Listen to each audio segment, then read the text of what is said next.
ಶ್ರೀ ಗುರುಭ್ಯೋ ನಮಃ. ಹರಿ ಓಂ. ಕರೋತು ಮಮ ಕಲ್ಯಾಣಂ ಹರಿರ್ಹಯಮುಖಾಭಿದಃ ಗುರುಶ್ಚ ಮಧ್ವನಾಮೇ ವರದೋಸ್ತು ನಿರಂತರಂ. ಕಲ್ಯಾಣಾದ್ಭುತಗಾತ್ರಾಯ ಕಾಮಿತಾರ್ಥಪ್ರದಾಯಿನೇ ಶ್ರೀಮದ್ವೆಂಕಟನಾಥಾಯ ಶ್ರೀನಿವಾಸಾಯ ತೇ ನಮಃ. ವೇದಶಾಸ್ತ್ರಪುರಾಣಾಬ್ಧಿವಿಕ್ರೀಡನ ವಿಶಾರದಾನ್ ಶ್ರೀ ಸತ್ಯಧ್ಯಾನ ತೀರ್ಥಾಖ್ಯಾನೋಪತಿಷ್ಠೆ ಗುರುನ್ಮಮ. ವೇದಶಾಸ್ತ್ರಪುರಾಣಾರ್ಥರಸಪೀಯೂಷವರ್ಷಕಾನ್ ಶಿಷ್ಯವಾತ್ಸಲ್ಯಭರಿತಾನ್ ಜಾಲಿಹಾಳ ಗುರುನ್ ಭಜೆ. ಯಸ್ಯ ಸ್ಮರಣಮಾತ್ರೇಣ ಧರ್ಮದೀಕ್ಷಾ ವಿವರ್ಧತೆ ವಂದೇ ತಾನ್ ಶ್ರೀನಿವಾಸಾರ್ಯಾನ್ ಮಮ ವಿದ್ಯಾಗುರುಂ ಸದಾ. ಶ್ರೀ ಗುರುಭ್ಯೋ ನಮಃ. ಹರಿ ಓಂ.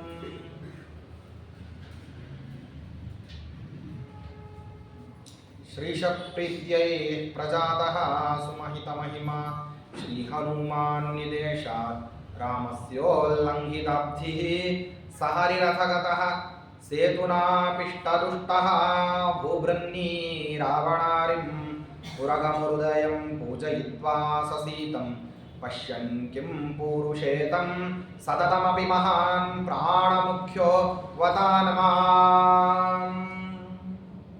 ಭೀಮೋ ಭೂದ್ಯೋ ನ ಭೇದ್ಯಃ. ಭೀಮಸೇನ ದೇವರು ದುರ್ಯೋಧನಾದಿಗಳನ್ನು ಸಂಹಾರ ಮಾಡಿದ್ರಿಂದಾಗಿ ಅವರ ಜೀವೋತ್ತಮತ್ವ ಪ್ರತಿಷ್ಠಾಪಿತ ಆಯಿತು ಅಂತ ಹೇಳಿ ಹಿಂದಿನ ವೃತ್ತಾಂತವನ್ನು ಹೇಳಿದರು. ಅಥವಾ ದುರ್ಯೋಧನಾದಿ ದುಷ್ಟಃ ಕೀಚಕಗ್ನಃ ಅಥವಾ ದುರ್ಯೋಧನಾದಿ ಅಂತ ಹೇಳ್ತಾರೆ. ಕೀಚಕನನ್ನ ಭೀಮಸೇನ ದೇವರು ಬೇರೆ ಎಲ್ಲ ರಾಕ್ಷಸರನ್ನ ಕೊಂದಿದ್ದಕ್ಕಿಂತ ಕೀಚಕನನ್ನ ಕೊಂದದ್ದು ವಿಶೇಷ ಅಂತ ಹೇಳ್ತಾರೆ.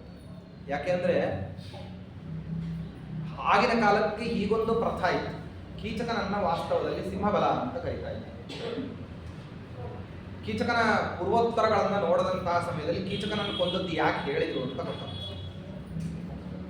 ಬೇರೆ ಎಲ್ಲ ಜಟಾಸುರ, ಕಿರಿಮೀರ, ಹಿಡಿಂಬ, ಬಕಾಸುರ ಇವರನ್ನ ಕೊಂದಿದ್ದಕ್ಕಿಂತಲೂ ಕೀಚಕನನ್ನ ಕೊಂದದ್ದೇನು ವಿಶೇಷ ಅಂದ್ರೆ, ಸಾಂಪ್ರತಂ ಮಾನುಷೇ ಲೋಕೆ ಸದೈತ್ಯ ನರರಾಕ್ಷಸೆ ಭೀಮಶ್ಚ ಬಲಭದ್ರಶ್ಚ ಮದ್ರರಾಜಶ್ಚ ವೀರ್ಯವಾನ್ ಚತುರ್ಥಃ ಕೀಚಕಸ್ತೇಷಾಂ ಪಂಚಮಂ ಮಾನುಷುಶ್ರುಮಃ ಅನ್ಯೋನ್ಯ ಅನಂತರ ಬಲಾಹ ಕ್ರಮಾದೇವ ಪ್ರಕೀರ್ತಿತಾಃ ಅಂತ ಹೇಳಿ ಆಗಿನ ಸಮಕಾಲೀನ ಬಲಿಷ್ಠರಲ್ಲಿ ವೀರಾಣಾಂ ಶಸ್ತ್ರವಿದುಷ ಕೃತೀನಾಂ ತತ್ವನಿರ್ಣಯೇ ಸತ್ವೇ ಬಾಹುಬಲೇ ಧೈರ್ಯೇ ಪ್ರಾಣೇ ಶಾರೀರ ಸಂಭವೆ ಇಷ್ಟು ಗುಣಗಳನ್ನ ಲೆಕ್ಕ ಹಾಕ್ತಾನೆ.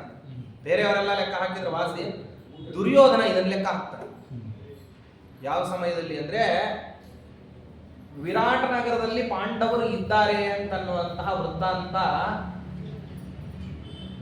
ದುರ್ಯೋಧನನಿಗೆ ಜ್ಞಾನ ಆಗದೇ ಇರೋ ಸಂದರ್ಭದಲ್ಲಿ ಗುಪ್ತಚರನ್ನು ಕಳಿಸಿರ್ತಾನೆ. ಅಜ್ಞಾತವಾಸದ ಭಂಗವನ್ನ ಸಾಧಿಸಬೇಕು ಅಂತನ್ನೋದು ದುರ್ಯೋಧನನ ಅಭಿಪ್ಸೆ, ಅಪೇಕ್ಷೆ ಇದ್ದದ್ದು ಇವರ ಅಜ್ಞಾತವಾಸವನ್ನ ಹಾಳು ಮಾಡಬೇಕು ಅಂತ. ಆ ಹಾಳು ಮಾಡೋದು ಹೇಗೆ?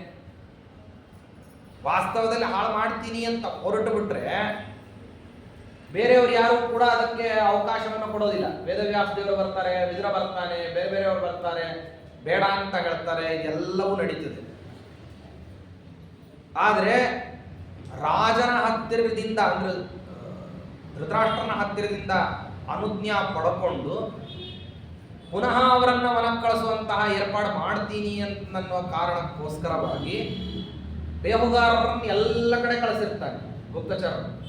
ಆ ಗುಪ್ತಚರರು ಏನ್ ಮಾಡಿರ್ತಾರೆ ಅಂದ್ರೆ, ಕೆಲವರು ಭಿಕ್ಷದವರ ವೇಷದಲ್ಲಿ, ವರ್ತಕರ ವೇಷದಲ್ಲಿ, ಕಪಟ ಸನ್ಯಾಸಿಗಳ ವೇಷದಲ್ಲಿ, ನಾನಾ ರೀತಿಯಾದಂತಹ ವೇಷಭೂಷಣಗಳಲ್ಲಿ ಏನಾಗಿರ್ತಾರೆ ಅಂದ್ರೆ ಎಲ್ಲ ರಾಜ್ಯಕ್ಕೆ ಹೋಗಿ ನೋಡ್ತಾರೆ. ಅಂಗ, ವಂಗ, ಕಳಿಂಗ, ಸೂಕ್ಷ್ಮ, ಪುಂಡ್ರ, ಕಾಂಬೋಜ, ಕಾಶ್ಮೀರ, ಆಂಧ್ರ, ಕೇರಳ, ಕರ್ನಾಟಕದ ಪ್ರಾಂತ್ಯ, ಯಾವ ದೇಶವನ್ನ ಬಿಡ್ಲಾರ್ದನೆ ಹುಡುಕೊಂಡು ಬರ್ತಾರೆ. ಇಡೀ ಭರತಖಂಡದಲ್ಲಿ ಎಷ್ಟೆಷ್ಟು ರಾಜ್ಯಗಳಿದೆ ಎಲ್ಲಾ ಕಡೆ ಹುಡುಕೊಂಡ್ ಬರ್ತಾರೆ.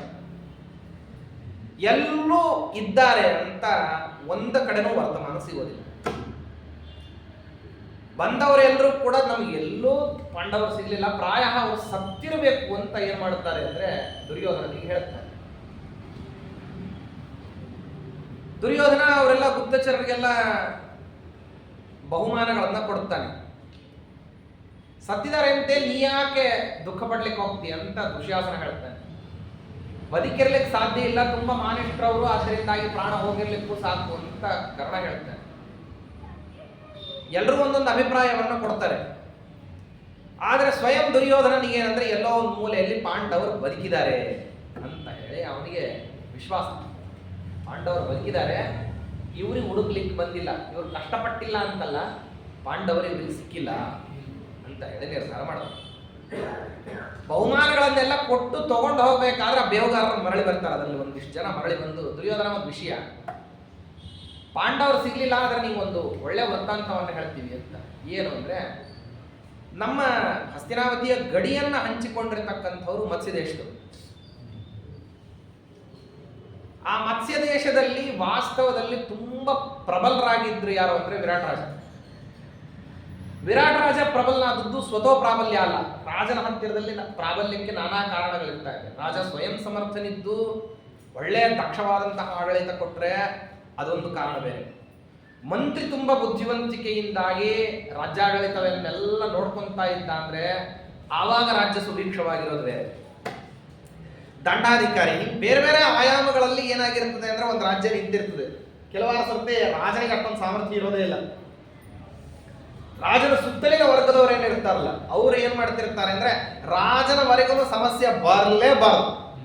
ರಾಜ ಹೆಂಗಿದ್ದಾನೆ, ನಮ್ಮನ್ನ ಪ್ರಶ್ನೆ ಮಾಡ್ಲಿಕ್ಕೆ ಹೋಗ್ಬೇಡ, ನಮ್ಮನ್ನ ದಾಟ್ರಿ ಆಮೇಲೆ ರಾಜನ ವಿಚಾರ. ನೀವು ನಮ್ಮನ್ನ ದಾಟಿ ಆಮೇಲೆ ರಾಜನ ಹತ್ರ ಹೋಗ್ಬೇಕು, ನಮ್ಮನ್ನ ಹೆಂಗ್ ದಾಟ್ತೀರಿ ಅಂತ ಹೇಳಿ ತಮ್ಮ ಹತ್ತಿರದಲ್ಲೇ ಸಮಸ್ಯೆ ಬಗೆಹರಿಸಿ ಕಳಿಸಿ ಬಿಡ್ತಾರೆ. ಹಾಗೆ ಧರ್ಮರಾಜನ ರಾಜ್ಯಭಾರದಲ್ಲೂ ಅದೇ ರೀತಿ ಧರ್ಮರಾಜನ ತಕ್ಕ ಸಮಸ್ಯೆ ಬರ್ಲಿಕ್ಕೆ ಭೀಮಸೇನ ದೇವರು ಬಿಡ್ತಿರ್ಲಿಲ್ಲ. ಅರ್ಜುನ, ಭೀಮಸೇನ ದೇವರು, ನಕುಲ, ಇವರೆಲ್ಲರೂ ಏನ್ ಮಾಡ್ಬಿಡ್ತೀರಂದ್ರೆ ಅಲ್ಲಿ ತನಕ ಸಮಸ್ಯೆ ಹೋಗ್ಲೇಬಾರ್ದು, ಮೊದಲು ನಮ್ಮ ಹತ್ರ ಹೇಳು, ಆ ಸಮಸ್ಯೆ ನಾವು ಬಗೆಹರಿಸಲಿಲ್ಲ ಅಂದ್ರೆ ಆಮೇಲೆ ರಾಜನ ಹತ್ರ ಹೋಗು. ಯಾವುದೇ ಪ್ರಗತಿಪರವಾದಂತಹ ಕಾರ್ಯಗಳನ್ನು ಹಾಕಬೇಕು ಅಂದ್ರೆ ಇವರು ಮೊದಲು ಒಪ್ಕೊಂಡ ಮೇಲೆ ಹಸ್ತಾಕ್ಷರಕ್ಕೆ ರಾಷ್ಟ್ರಪತಿ ಅಂಕಿತಕ್ಕೆ ಹೋದಂಗ ಅಲ್ಲಿ ರಾಜನ ಹತ್ರ ಹೋಗ್ಬೇಕು, ಅದಷ್ಟೇ, ಬೇರೆದೇನು ಕೆಲಸ ಇಲ್ಲ. ಅಷ್ಟು ನಿರ್ಧಾರ ಇವರೇ ಮೊದಲು ಮಾಡ್ತಿದ್ರು. ಹಂಗೆ ಈ ಸಮಕಾಲೀನ ರಾಜಕೀಯ ಪರಿಸ್ಥಿತಿ ಹೇಗಿತ್ತು ಅಂದ್ರೆ, ಹಸ್ತಿನಾವತಿಯ ಮೇಲೆ ಯಾರಾದರೂ ದಂಡೆತ್ತಿ ಬರಬೇಕು ಅಂದ್ರೆ ಪರಸ್ಪರರಲ್ಲಿ ವಧಾಕಾಂಕ್ಷಿಗಳಾಗಿ ಕ್ಷತ್ರಿಯರುಗಳು ಯುದ್ಧ ಮಾಡೋದಾದ್ರೂ ಕೂಡ ಹಸ್ತಿನಾವತಿ ಮೇಲೆ ದಂಡೆತ್ತಿ ಬರಬೇಕಂದ್ರೆ ಒಂದು ಸಮಸ್ಯೆ ಯಾವಾಗ್ಲೂ ಯಾರು ಅಂತಂದ್ರೆ ಭೀಷ್ಮಾಚಾರ್ಯ. ಭೀಷ್ಮಾಚಾರ್ಯರು ಸುಭದ್ರವಾಗಿರೋ ತನಕ ಹಸ್ತಿನಾವತಿಯ ಮೇಲೆ ಕಣ್ಣೆತ್ತಿ ನೋಡ್ಲಿಕ್ಕಾಗೋದಿಲ್ಲ. ಹಾಗೇನೆ ಆ ಕಡೆ ಮಥುರಾ ದೇಶದ ಮೇಲೆ ದಂಡೆತ್ತಿ ಹೋಗೋಣ ಅಂದ್ರೆ ಕಂಸ. ಮಗಧ ದೇಶದಲ್ಲಿ ಅದೇ ರೀತಿಯಲ್ಲಿ ಜರಾಸಂಧ, ಮತ್ತೆ ಶೋಣಿತಪುರಕ್ಕೆ ಬಾಣಾಸುರ, ಪ್ರಾಗ್ಜ್ಯೋತಿಷಪುರಕ್ಕೆ ನರಕಾಸುರ. ಒಬ್ಬೊಬ್ರು ಏನ್ ಮಾಡಿರ್ತಿದ್ರು ಅಂತಂದ್ರೆ ಆಯಾ ರಾಜ್ಯದಲ್ಲಿ ಅವರವರು ಬಲಿಷ್ಠರಿದ್ದಾರೆ ಅನ್ನೋ ಕಾರಣಕ್ಕೆ ಇನ್ನೊಬ್ಬ ಬಲಿಷ್ಠರು ಅವ್ರ ಜೊತೆಗೆ ಮೈತ್ರಿಯನ್ನು ಮಾಡಿಕೊಂಡು ಸಂಬಂಧಗಳನ್ನ, ವಿವಾಹ ಸಂಬಂಧಗಳನ್ನ ಬೆಳೆಸಿಕೊಂಡು ಏನೋ ಒಂದು ಕ್ರಮದಲ್ಲಿ ಒಳ್ಳೆ ರೀತಿಯಿಂದ ಇರ್ತಿದ್ರೆ ಹೊರತಾಗಿ, ಒಂದು ವೇಳೆ ಅವನು ದುರ್ಬಲನಾದ ಅಂತಂದ್ರೆ ಅವನಿಗೆ ಬದುಕಲಿಕ್ಕೆ ಅವಕಾಶ ಇಲ್ಲ. ಕ್ಷತ್ರಿಯನಾದವನಲ್ಲಿ ದೌರ್ಬಲ್ಯ ಅನ್ನೋದು, ಅವನ ದೌರ್ಬಲ್ಯ ಬಂತು ಅವನಿಗೆ, ಅವನು ಮಾರನೇ ದಿವಸ ರಾಜ್ಯ ಕಳ್ಕೊಂಡ. ಜ್ಞಾನದಿಂದ ದೌರ್ಬಲ್ಯ ಬಂದ್ರೆ ಬ್ರಾಹ್ಮಣನ ತೇಜಸ್ಸು ನಾಶ ಆಗ್ತದೆ. ಕ್ಷತ್ರಿಯನಿಗೆ ಬಲದಿಂದ ಏನಾದ್ರೂ ದುರ್ಬಲತೆ ಆವರಿಸ್ಕೊಂಡ್ಬಿಟ್ರೆ ರಾಜ್ಯನೇ ಕಳ್ಕೊಂತಾನೆ. ಅದಿರೋದೇ ಹಾಗೆ. ಅದಕ್ಕೋಸ್ಕರವಾಗಿ ಅವರವ್ರು ಬಲಿಷ್ಠರಿದ್ರು ಅಂತ ಇನ್ನೊಬ್ಬ ದೇಶದವರು ಅವ್ರ ಮೇಲೆ ದಂಡೆತ್ತಿ ಬರ್ತಿರ್ಲಿಲ್ಲ. ಒಂದ್ಸರ್ತಿ ಈ ತಪ್ಪನ್ನ ಸುಶರ್ಮ ಮಾಡಿದ್ದ. ತ್ರಿಗರ್ತ ದೇಶದ ರಾಜ ಸುಶರ್ಮ ಒಂದ್ಸರ್ತೆ ತಾನು ಮತ್ಸ್ಯ ದೇಶದ ಮೇಲೆ ದಂಡೆತ್ತಿ ಬಂದಿದ್ದ. ಅವನಿಗೆ ವಿರಾಟ್ ರಾಜನನ್ನು ಸೋಲಿಸಿ ಮತ್ಸ್ಯ ದೇಶವನ್ನು ವಶಪಡಿಸಿಕೊಳ್ಳೋಣ ಅಂತ ಬಂದಿದ್ದ. ಅನಾಲೋಚಿತವಾಗಿ ಅವನು ಬಂದದ್ರಿಂದಾಗಿ ಅವ ಇನ್ನೊಂದ್ಸರ್ತಿ ಮತ್ಸ್ಯ ದೇಶದ ಹತ್ರ ಕಣ್ಣೆತ್ತಿ ನೋಡಿರಬಾರ್ದು. ಆ ರೀತಿ ಏನ್ ಮಾಡ್ದ ಅಂದ್ರೆ ಕೀಚಕ ಹೊಡೆದ. ಅವನು ಕೀಚಕರ ಭಯದಿಂದಾಗಿ ಏನ್ ಮಾಡಿದ ಅಂದ್ರೆ ಸುಶರ್ಮ ಇಂಥ ಕಡೆಗೆ ಬರೋದು ಬಿಟ್ಟುಬಿಟ್ಟ. ಈಗ ಬೇಹುಗಾರರು ಏನ್ ಹೇಳಿದ್ರು ಅಂದ್ರೆ ಕೀಚಕ ಸತ್ತಿದಾನಂತೆ ಅಂತ ಹೇಳಿದ್ರು. ಯಾಕೆಂದ್ರೆ ಕೀಚಕ ಸತ್ತದ್ದನ್ನ ಧೈರ್ಯವಾಗಿ ವಿರಾಟ್ ದೇಶದಲ್ಲಿ ಯಾರು ಮಾತಾಡ್ತಿರ್ಲಿಲ್ಲ ಅಂತ ಯೋಚನೆ ಮಾಡಿ. ಕೀಚಕನನ್ನ ಭೀಮಸೇನ ದೇವರು ಕೊಂದಿದ್ರು. ಕೀಚಕ ಕಣ್ಣೆತ್ತಿ ತೋರಿಸಿದ್ದನ್ನ ತಲೆ ಮೇಲೆ ಹೊತ್ತು ಮಾಡ್ತಾ ಇದ್ದ ವಿರಾಟ್ ರಾಜ. ಯಾಕೆಂದ್ರೆ ಅನಭಿಷಿಕ್ತನಾಗಿರ್ತಕ್ಕಂಥ ದೊರೆ ಅವನು ಕೀಚಕ. ಅವನು ಏನು ಹೇಳ್ತಾನೋ ಅದನ್ನು ನಡೆಸ್ತಾ ಇದ್ದ. ವಾಸ್ತವದಲ್ಲಿ ಸುದೇಷ್ಣೆಯ ತಮ್ಮ ಅಂತ ಅವನಿಗೆ ಖ್ಯಾತಿ ಇದ್ರು, ಸುದೇಷ್ಣೆಯ ಸ್ವಂತ ತಮ್ಮ ಅಲ್ಲ ಅವನು. ಕೇಕಯ ದೇಶದ ರಾಜನಿಗಿರ್ತಕ್ಕಂಥ ಇಬ್ಬರು ಹೆಂಡತಿಯರಲ್ಲಿ ಒಬ್ಬಳು ಪಟ್ಟದ ರಾಣಿ, ಅವಳ ಮಗಳು ಈ ಸುದೇಷ್ಣೆ, ಇನ್ನೊಬ್ಬಳು ಭೋಗಪತ್ನಿಯಲ್ಲಿ ಹುಟ್ಟಿರ್ತಕ್ಕಂಥವ್ರು 107 ಜನ.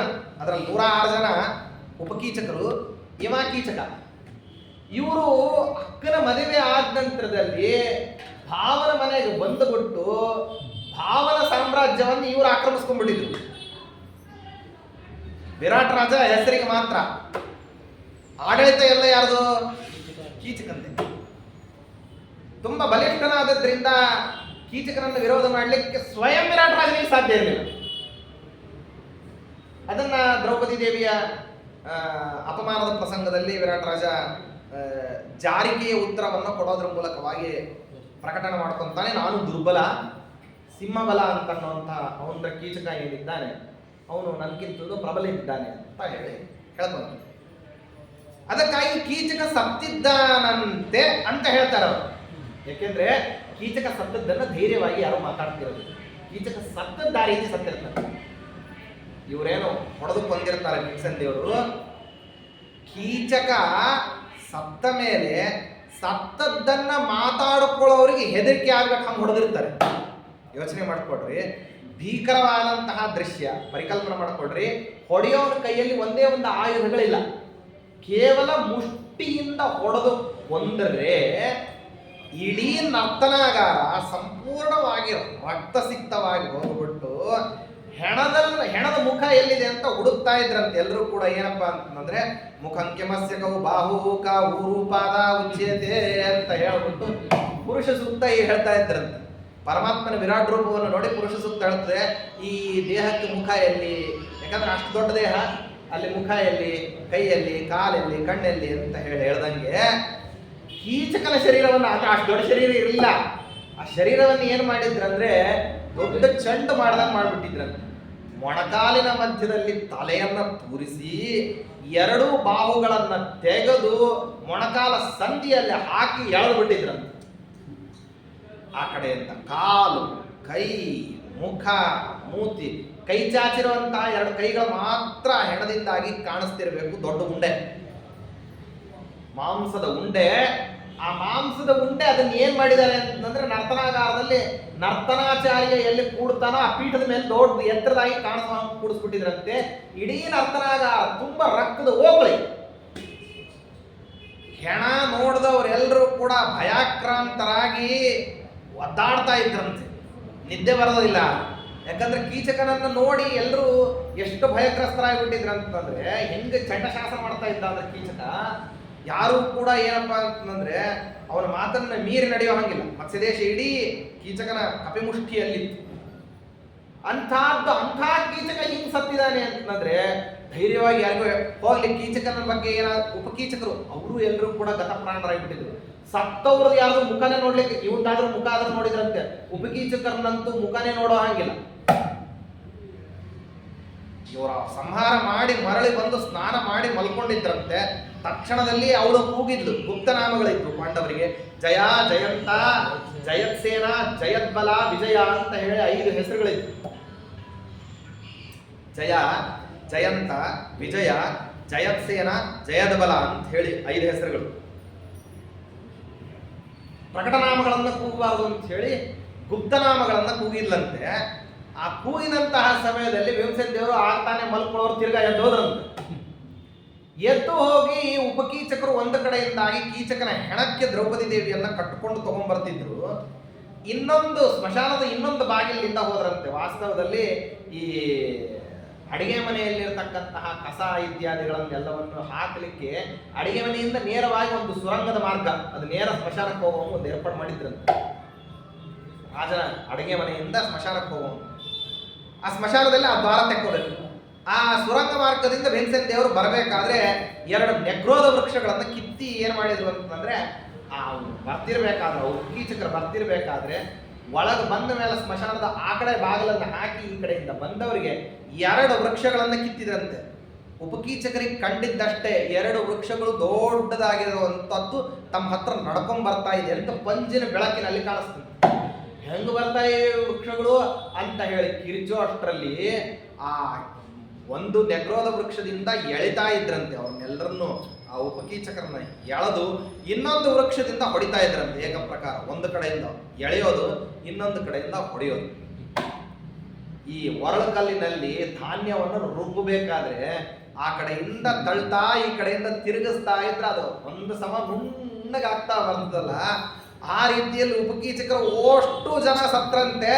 ಸತ್ತವ್ರನ್ನ ಯಾರು ಸ್ಮಶಾನಕ್ಕೂ ಹೊತ್ಕೊಂಡು ಬರಬಾರ್ದು, ಆ ರೀತಿ ಸ್ಮಶಾನದಲ್ಲೇ ಏರ್ಪಾಡು ಮಾಡಿಬಿಟ್ಟಿದ್ರು. ಆ ಕಿತ್ತಿರುವಂತಹ ನೆಗ್ರೋದ ವೃಕ್ಷಗಳನ್ನೇ ಅವರ ಮೈ ಮೇಲೆ ಹಾಕಿ ಅವರನ್ನು ಕೊಲ್ಲುವಂತಹ ಏರ್ಪಾಡು ಮಾಡಿದ್ರಿಂದಾಗಿ ಕೀಚಕನೂ ಇಲ್ಲ, ಉಪಕೀಚಕರು ಇಲ್ಲ, ಧೈರ್ಯದಿಂದ ಎಲ್ಲಾರು ಎದ್ದ ಅಡ್ಡಾಡೋಣ ಅಂತಂದ್ರೆ ಅವ್ರು ಸತ್ತಿರುವಂತ ವೃತ್ತಾಂತವನ್ನು ನೋಡ್ಕೊಂಡ್ಬಿಟ್ಟು ಇಡೀ ಮತ್ಸ್ಯ ದೇಶದೊಳಗೆ ಗಂಡಸರು ಓಡಾಡೋದು ನಿಲ್ಲಿಸ್ಬಿಟ್ಟಿದ್ರಂತೆ. ಊರು ತುಂಬಾ ಬರೀ ಹೆಂಗಸರು ಅಡ್ಡಾಡ್ತಿದ್ರಂತೆ. ಈ ಊರು ತುಂಬಾ ಬರೀ ಎಲ್ಲಿ ನೋಡಿದ್ರು ಬರೀ ಹೆಣ್ಮಕ್ಳು ಧೈರ್ಯವಾಗಿ ತಲೆ ಎತ್ಕೊಂಡು ಅಡ್ಡಾಡ್ತಿದ್ದಾರೆ. ಗಂಡಸರನ್ನ ಮಾತಾಡಿಸಿದ್ರೆ ಯಾರು ಕೂಡ ಗಟ್ಟಿಯಾಗಿ ಮಾತಾಡ್ತಿಲ್ಲ, ಪಿಸು ಧ್ವನಿಯಲ್ಲಿ ಕೇಳ್ತಾರೆ. ಏನ್ ನಗರದಲ್ಲಿ ಏನ್ ವೃತ್ತಾಂತ ಅಂತಂದ್ರೆ ನಿಧಾನ ಹೇಳ್ತಿದ್ರ, ಗಟ್ಟಿಯಾಗಿ ಮಾತಾಡ್ಬೇಡ್ರಿ. ಯಾಕೆ ನಮ್ಮ ಮತ್ಸ್ಯ ದೇಶದಲ್ಲಿ ಎಲ್ಲಾರು ಗಂಡಸರು ಹೆಣ್ಣು ಮಕ್ಕಳು ಇದ್ರೆ ಗಟ್ಟಿಯಾಗಿ ಮಾತಾಡಿದ್ರೆ ಮರಳಿ ಸುಳಿತಾರ ಇಲ್ಲ ಗೊತ್ತಿಲ್ಲ ಅಂತಿದ್ರ. ಅಧೈರ್ಯದಿಂದ ಮಾತಾಡ್ತಿದ್ರಂತೆ. ಗುಪ್ತಚರರು ಹೋಗಿ ಕೇಳಿದ್ರಂತೆ ಏನಾಯ್ತು ಅಂದ್ರೆ, ನಮ್ಮ ದೇಶದಲ್ಲಿ ಇದ್ದಂತ ದೊಡ್ಡ ಗಂಡಸೇ ಸತ್ತೋಗ್ಬಿಟ್ಟಿದ್ದಾನೆ, ಆದ್ರಿಂದ ಈ ವೃತ್ತಾಂತ. ಎಲ್ಲಾ ಕಡೆನೂ 144 ಕರ್ಫ್ಯೂ ಸೆಕ್ಷನ್ ಅಲಿಖಿತವಾಗಿ ಎಲ್ಲರೂ ಏನ್ ಮಾಡ್ತಿದ್ರಂದ್ರೆ ಗಂಡಸರು ತಲೆ ಕೆಳಗೆ ಹಾಕೊಂಡು ಅಡ್ಡಾಡ್ತಿದ್ರಂತೆ, ಹೆಣ್ಮಕ್ಳು ತಲೆ ಎತ್ಕೊಂಡು ಅಡ್ಡಾಡ್ತಿದ್ರ. ಎಲ್ಲ ವ್ಯತ್ಯಾಸ. ಆ ಗುಪ್ತಚರರು ಅವರನ್ನು ನೋಡಿ ಕೊನೆಗೆ ತಲೆ ಕೆಟ್ಟು ಯಾರನ್ನೋ ಒಬ್ರನ್ನ ತುಂಬಾ ಮಾತಾಡೋಸವ್ರನ್ನ ಹಿಡಿದು ಅಂದು ಆಡಿ, ಏನ್ರಿ ಏನು ಯಾಕೆ ಈ ರೀತಿ ಇಷ್ಟೊಂದು ಗಂಡಸ್ರು ಹಿಂಗೆ ಷಂಡ್ರ ತರ ಅಡ್ಡಾಡ್ತಿರಲ್ಲ ಅಂದಿದ್ದಕ್ಕೆ ಯಾರೋ ಒಬ್ರಿಬ್ರು ಹೇಳಿರೋ ವೃತ್ತಾಂತವನ್ನ ಬಂದ್ ಹೇಳಿದ್ರಂತೆ. ಧೈರ್ಯ ಸಾಲ್ತಿಲ್ಲ ಅಲ್ಲಿ, ಕೀಚಕ ಆ ರೀತಿ ಸತ್ತು ಹೋಗಿದ್ದಾನೆ. ಇದಕ್ಕೆ ಪೂರ್ವಭಾವಿಯಾಗಿ ಒಂದು ವೃತ್ತಾಂತ ನಡೆದಿರ್ತದೆ. ಯಾರು ಹೇಳಿಲ್ಲ ಅಂದ ತಕ್ಷಣ ಭೀಷ್ಮಾಚಾರ ಹತ್ರ ಹೋಗ್ತಾನೆ ದುರ್ಯೋಧನ ಪಾಂಡವರನ್ನ ಹುಡುಕ್ಲಿಕ್ಕೆ. ಯಾಕಂದ್ರೆ ಏನ್ ಮಾಡಿದೆ ತಾನು ಉದ್ಯಮ ಅಂತ ಹೇಳಿ ಗೊತ್ತಾಗ್ಬೇಕಲ್ಲ. ಯುದ್ಧವನ್ನ ನಿಲ್ಲಿಸಬೇಕು ಅಂತ ಅನ್ನೋದು ನಿಮ್ಮ ಅಪೇಕ್ಷೆ ಇದ್ದು, ನಾನು ಯುದ್ಧ ಆಡದೆ ಇರೋ ಹಂಗೆ ಪಾಂಡವರ ಜೊತೆ ಇರಬೇಕು ಅಂತ ಹೇಳಿ ಅದಕ್ಕೆ ಏನಪ್ಪಾ ಅಂದ್ರೆ ಬೇಹುಗಾರನ್ನ ಕರೆಸಿ ಅವರ ಅಜ್ಞಾತವಾಸದ ಭಂಗವನ್ನ ಸಾಧಿಸಬೇಕು ಅಂತ ಯೋಚನೆ ಮಾಡಿದೆ. ಬೇಹುಗಾರರಿಗೆ ಯಾರು ಪಾಂಡವರು ಸಿಗಲಿಲ್ಲ ಅಂತನ್ನೋ ವೃತ್ತಾಂತವನ್ನ ಭೀಷ್ಮಾಚಾರ್ಯರಿಗೆ ಹೋಗಿ ಹೇಳ್ತಾನೆ. ಭೀಷ್ಮಾಚಾರ್ಯ ಅಂತಾರೆ, ಬೇಹುಗಾರರಿಗೆ ನೀನು 10 ಜನ್ಮ ದುಡ್ಡು ಕೊಟ್ಟು ಹುಡುಕಿಸಿದ್ರು ಪಾಂಡವರು ಸಿಗೋದಿಲ್ಲ ಅಂತ ಹೇಳ್ತಾರೆ. ದುರ್ಯೋಧನ ಅಂತಾನೆ, ಏನಂದ್ರೆ ಏನು ಇವರು ಪ್ರತ್ಯಕ್ಷ ಆಗಮ್ಯರ, ಮನುಷ್ಯನಾದಂಥವನು ಮನುಷ್ಯ ಯೋನಿಯಲ್ಲಿದ್ದವನು ಯಾವನಾದ್ರೂ ಕಣ್ಣಿಗೆ ಕಾಣಿಸ್ಬೇಕಲ್ಲ, ಪ್ರತ್ಯಕ್ಷದಿಂದ ತಾನೇ ಕಾಣಿಸ್ತಾನೆ. ಇರೋದೇ 3 ಪ್ರಮಾಣ: ಪ್ರತ್ಯಕ್ಷ, ಅನುಮಾನ, ಆಗಮ. ಆಗಮ ಪ್ರತಿಪಾದ್ಯರು ಇವರೇನಲ್ಲ. ಇನ್ನು ಅನುಮಾನದಿಂದ ಊಹ ಮಾಡೋಣ ಅಂತಂದ್ರೆ ಎಲ್ಲಿರ್ತಾರೆ ಅಂತ ಹೇಳಿ ಗೊತ್ತಾಗೋದಿಲ್ಲ. ಇದಮಿತ್ತಮ್ ಅಂತ ಅನುಮಾನದಿಂದ ನಿರ್ಣಯ ಮಾಡ್ಲಿಕ್ಕೆ ಆಗೋದಿಲ್ಲ. ಇನ್ನು ನಿರ್ಣಯ ಮಾಡ್ಲಿಕ್ಕೆ ಇರೋದು ಒಂದೇ ಪ್ರತ್ಯಕ್ಷ. ಆ ಪ್ರತ್ಯಕ್ಷದಿಂದ ಗುಪ್ತಚರರು ಎಲ್ಲರೂ ಹೋಗಿ ಹುಡ್ಕೊಂಡ್ ಬಂದಿದ್ದಾರೆ ಅಂದ್ರೆ ನೀವು ಹೇಳ್ತೀರಿ, ಮತ್ತೆ ಪ್ರತ್ಯಕ್ಷಕ್ಕೆ ಅವ್ರು ಸಿಗೋದೇ ಇಲ್ಲ ಅಂತ ಹೇಳ್ತೀರಿ. ಅಂದಮೇಲೆ ಪರಮಾತ್ಮನಾದ್ರೂ ವಾಸಿ, ವೇದ ಪ್ರತಿಪಾದ್ಯ ಅಂತ ಹೇಳ್ಬೋದು. ಇವರು ಅದಕ್ಕೂ ಮೀರಿ ಹೋಗ್ಬಿಟ್ರಲ್ಲಿ. ಅಮ್ನಾಯಕ ವೇದ್ಯೋ ಹರಿ ಅಂತ ದೇವ್ರ ಬಗ್ಗೆ ಹೇಳ್ತೀವಿ. ಇವರು ಪ್ರತ್ಯಕ್ಷಕ್ಕೆ ಸಿಗೋದಿಲ್ಲ, ಅನುಮಾನಕ್ಕೆ ಗೊತ್ತಾಗೋದಿಲ್ಲ, ಆಗಮ ಪ್ರತಿಪಾದ್ಯರಲ್ಲ. ಅಂದಮೇಲೆ ಪ್ರಮಾಣಾತೀತರಾಗ್ಬಿಟ್ರಿ ಇವರು ನಿಮ್ ಪಾಂಡವರು ಅನ್ನೋದು. ಏನು ಮಾಡಿದ್ರೆ ಸಿಗ್ತಾರೆ ಅಂತ ಕೇಳ್ದ. ಆಗ ಹೇಳ್ತಾರೆ ಭೀಷ್ಮಾಚಾರ್ಯ, ಪಾಂಡವರು ಹಾಗೆಲ್ಲ ಹುಡುಕಿದ್ರೆ ಸಿಗೋದಿಲ್ಲಪ್ಪ, ಒಂದು ಹೇಳ್ತೀನಿ ಕೇಳು. ಪಾಂಡವರು ಎಲ್ಲಿರ್ತಾರೋ ಅಲ್ಲಿ ದೇಶಕಾಲಗಳೇ ವಿಪರೀತ ಆಗಿರ್ತವೆ ಅಂತ. ಏನಾಗಿರ್ತದೆ ಅಂತ ಕೇಳಿದ್ರೆ ಆವಾಗ ಹೇಳ್ತಾರೆ, ಒಬ್ಬ ಧರ್ಮರಾಜ ಎಲ್ಲಿ ವಾಸ ಮಾಡ್ತಾನೆ ಅಲ್ಲಿ ವ್ಯವಸ್ಥೆ ಹೇಳ್ತೀನಿ ಕೇಳು. ಧರ್ಮರಾಜ ಎಲ್ಲಿ ವಾಸ ಮಾಡ್ತಾನೋ ಅಲ್ಲಿ ಕ್ಷಾಮ ಬರೋಂಗಿಲ್ಲ, ಅತಿವೃಷ್ಟಿ ಆಗೋಂಗಿಲ್ಲ, ಅಪವೃಷ್ಟಿ ಅಕಾಲ ವೃಷ್ಟಿನೂ ಆಗೋಂಗಿಲ್ಲ. ಗೊತ್ತಾಯ್ತಾ? ಯಜ್ಞಯಾಗಾದಿಗಳು ನಿಲ್ಲಬಾರದು. ಹೆಣ್ಮಕ್ಳು ಪತಿವ್ರತಾ ಸ್ತ್ರೀಯರಾಗಬೇಕು, ಪುರುಷರು ಸತಿವ್ರತವನ್ನ ಪರಿಪಾಲನೆ ಮಾಡಬೇಕು, ಷಂಡರು ಕೂಡ ವೀರಾಗ್ರಣಿಗಳಾಗ್ತಾರೆ. ಆ ದೇಶದಲ್ಲಿ ಯಥೇಚ್ಛ ಯಜ್ಞಯಾಗಾದಿಗಳು ನಡೀತಾ ಹೋಗ್ತವೆ. ಬ್ರಾಹ್ಮಣರಿಗೆ ಯಥೇಚ್ಛವಾಗಿರತಕ್ಕಂಥ ಅನ್ನ ಆಹಾರಾದಿಗಳು ದೊರಕ್ತವೆ. ಆ ದೇಶದ ಕ್ಷತ್ರಿಯ ರಾಜರುಗಳು ಏನ್ ಮಾಡ್ತಾರೆ ಅಂದ್ರೆ ಪರಾಕ್ರಮಿಗಳಾಗಿ ಮೆರೀತಾರೆ. ಮತ್ತೆ ಸದಾಕಾಲಕ್ಕೂ ವೇದಘೋಷಗಳು ಅನ್ನೋದು ಕೇಳಿ ಬರುತ್ತೆ. ಅಪ್ರಯತ್ನವಾಗಿ ನಪುಂಸಕರು ವೀರಾಗ್ರಣಿಗಳಾಗ್ತಾರೆ ಅಂದ್ರೆ ಯೋಚನೆ ಮಾಡಕ್ಕೋ ಇನ್ನೆಷ್ಟಿರ್ತದೆ. ಅಷ್ಟೇ ಅಲ್ಲ, ಆ ದೇಶದಲ್ಲಿ ಪಶು ಸಂಪತ್ತು ಅತ್ಯಧಿಕ ಆಗೋಗ್ಬಿಡುತ್ತೆ. GDP level to be very high ಅಂತೆಲ್ಲ ಹೇಳ್ತಾರೆ. ದುರ್ಯೋಧನ ಹಾಗಾದ್ರೆ ಒಂದು ಕೆಲಸ ಮಾಡೋಣ ಅಂತ ಎಲ್ಲಾ ದೇಶದ್ದು ಸ್ಟ್ಯಾಟಿಸ್ಟಿಕ್ಸ್ ಕಲಿಸ್ತಾರೆ, ಏನೇನಿದೆ ನೋಡೋಣ. ಇದೆಲ್ಲ ಈ ಸ್ಟ್ಯಾಟಿಸ್ಟಿಕ್ಸ್ ಮಾಡಿಸೋದು ದುರ್ಯೋಧನ ಗುರುಭ್ಯೋಮ ಆಗಿನ ಕಾಲದಿಂದಲೇ. ಆವಾಗ ಅವನು ನೋಡ್ತಾನೆ GDP ಲೆವೆಲ್ ಹಿಂದಿನ ವರ್ಷದಲ್ಲಿ ನೋಡಿದ್ರೆ ಮತ್ಸ್ಯ ದೇಶದ್ದು ಪಾತಾಳದಲ್ಲಿದೆ, ಈ ಸರ್ತೆ ಗೂಳಿ ಮೇಲಕ್ಕೆ ಹಾರಿಬಿಟ್ಟಿದೆ ಅದು ಗೂಳಿ ಊಟ. ಅವನನ್ನ ಇಷ್ಟೆಲ್ಲ ವ್ಯತ್ಯಾಸ ಆಗಿದೆ ಅಂದ್ರೆ ಹಾಗಾದ್ರೆ ಮತ್ಸ್ಯ ದೇಶದಲ್ಲೇ ಇರಬೇಕು ಅಂತ ಊಹೆ ಮಾಡ್ತಾನೆ. ಎರಡನೇದಾಗಿ ಕೀಚಕ ಸಪ್ತಾಹ ಉಪಕೀಚಕರು ಸತ್ತಿದ್ದಾರೆ ಅಂತ ಬೇಹುಗಾರರು ಹೇಳಿದಾಗ ಆವಾಗ ನಿರ್ಣಯ ಮಾಡ್ತಾನೆ, ಖಂಡಿತವಾಗಿ ಅಲ್ಲಿ ಭೀಮಸೇನ ಇರಲೇಬೇಕು.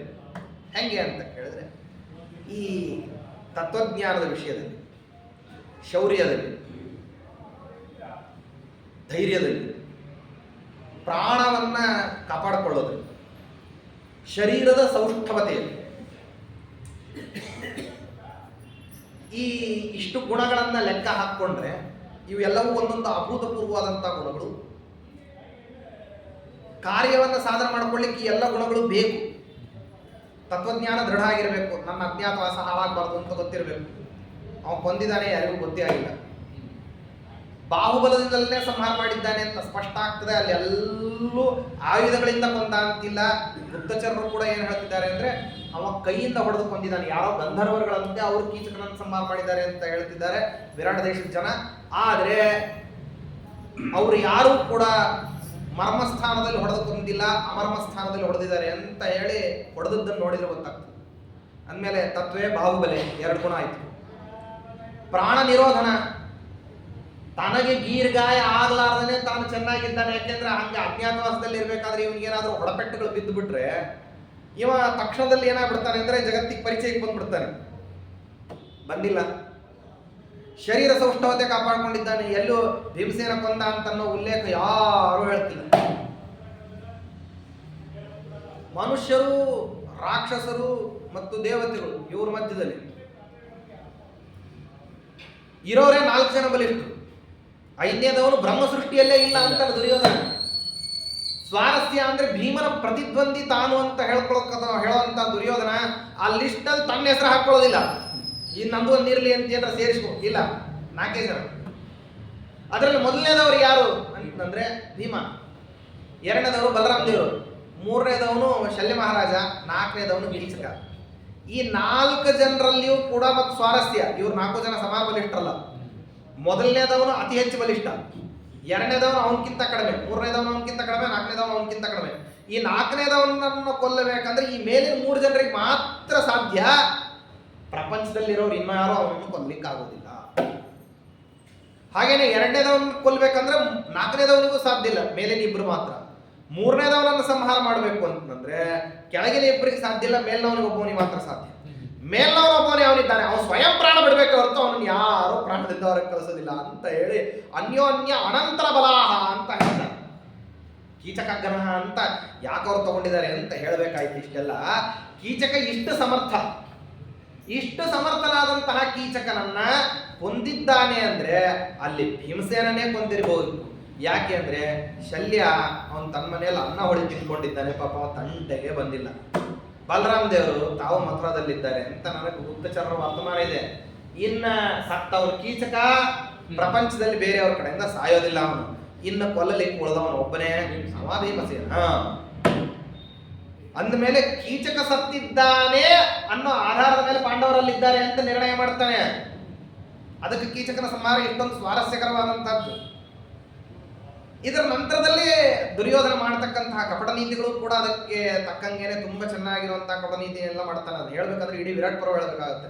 ಸುಶರ್ಮನನ್ನ ಕಳಿಸ್ತಕ್ಕಂಥದ್ದು, ದಕ್ಷಿಣ ಗೋಗ್ರಹಣದ ಪ್ರಸಂಗ, ಉತ್ತರ ಗೋಗ್ರಹಣದ ಪ್ರಸಂಗ ಎಲ್ಲವೂ ಬಹಳ ಸ್ವಾರಸ್ಯಭರಿತವಾದಂಥದ್ದು. ಅಲ್ಲೆಲ್ಲಾ ಕಡೆನೂ ಭೀಮಸೇನ ದೇವರ ಮಹಿಮಾ ಇದೆ. ಓತಪ್ರೋತವಾಗಿ ಹೇಳ್ತಾ ಹೋದ್ರೆ ಅದನ್ನೆಲ್ಲವನ್ನು ಇವರು ಗ್ರಹಣ ಮಾಡಿಲ್ಲ ಗ್ರಂಥಕಾರರು. ಕೀಚಕನನ್ನು ಕೊಂದದ್ ಮಾತ್ರ. ದುರ್ಯೋಧನಾದಿಗಳನ್ನು ಎಲ್ಲರನ್ನೂ ಕೊಂದ್ರಂತೆ. ಅಲ್ಲೊಂದು ಸ್ವಾರಸ್ಯ ಇದೆ. ದುರ್ಯೋಧನಾದೀನ್ ಅಂತ ಆದಿ ಶಬ್ದವನ್ನು ಹೇಳಿದ್ದಾರೆ. ದುರ್ಯೋಧನನ ವಿಚಾರ ಮೊದಲೇ ಹೇಳಿಬಿಟ್ಟಿದೆ. ಇನ್ನ ಆದಿಪದದಿಂದಾಗಿ ದುಶ್ಯಾಸನ, ವಿವಿಂಶತಿ, ಚಿತ್ರಸೇನಾದಿಗಳೆಲ್ಲರೂ ಸತ್ತರಂತೆ. ಇವರನ್ನ ಎಲ್ಲರನ್ನೂ ಭೀಮಸೇನ ದೇವರು ಒಬ್ಬರೇ ಏಕಾಂಗಿಯಾಗಿ ಕೊಂದ್ರು. ಒಬ್ಬರನ್ನು ಬೇರೆಯವರು ಕೊಲ್ಲಿಕ್ಕೆ ಬಿಡ್ಲಿಲ್ಲ.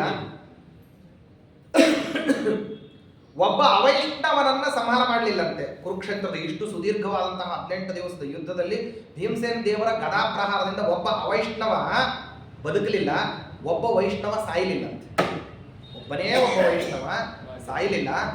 ಬಾಲಿಕಂತ ಬೇರೆ ಅವ ತಾನು ನನಗೆ ಶಿಕ್ಷಾ ಕೊಡ್ರಿ ಅಂತ ಬಂದಿದ್ದವ. ಇವನಿಗೆ ಮರಣ ಅಂತಂದು ಹೇಳಿ ಅವರು ಪ್ರಹಾರ ಮಾಡಿ ದ್ವೇಷದಿಂದಾಗಿ ಅವನನ್ನು ಸಂಹಾರ ಮಾಡೋದು ಅನ್ನೋದಿಲ್ಲ. ದ್ವೇಷಭರಿತವಾದಂತಹ ಸಂಹಾರ ಕೇವಲ ಅವೈಷ್ಣವರಿಗೆ ಮಾಡಿದ್ರು. ಆ ಅವೈಷ್ಣವರು ಎಲ್ಲರೂ ಕೂಡ ಏನಾದ್ರು ಅಂತಂದ್ರೆ ಭೀಮಸೇನ ದೇವರ ಹತ್ರ ಸತ್ತು. ಒಬ್ಬ ವೈಷ್ಣವನ ಮೇಲೂ ಪ್ರಹಾರವನ್ನ ಮಾಡಿರಲಿಲ್ಲ, ಸಂಹಾರ ಆಗಲಿ ಅಂತ ದೃಷ್ಟಿ.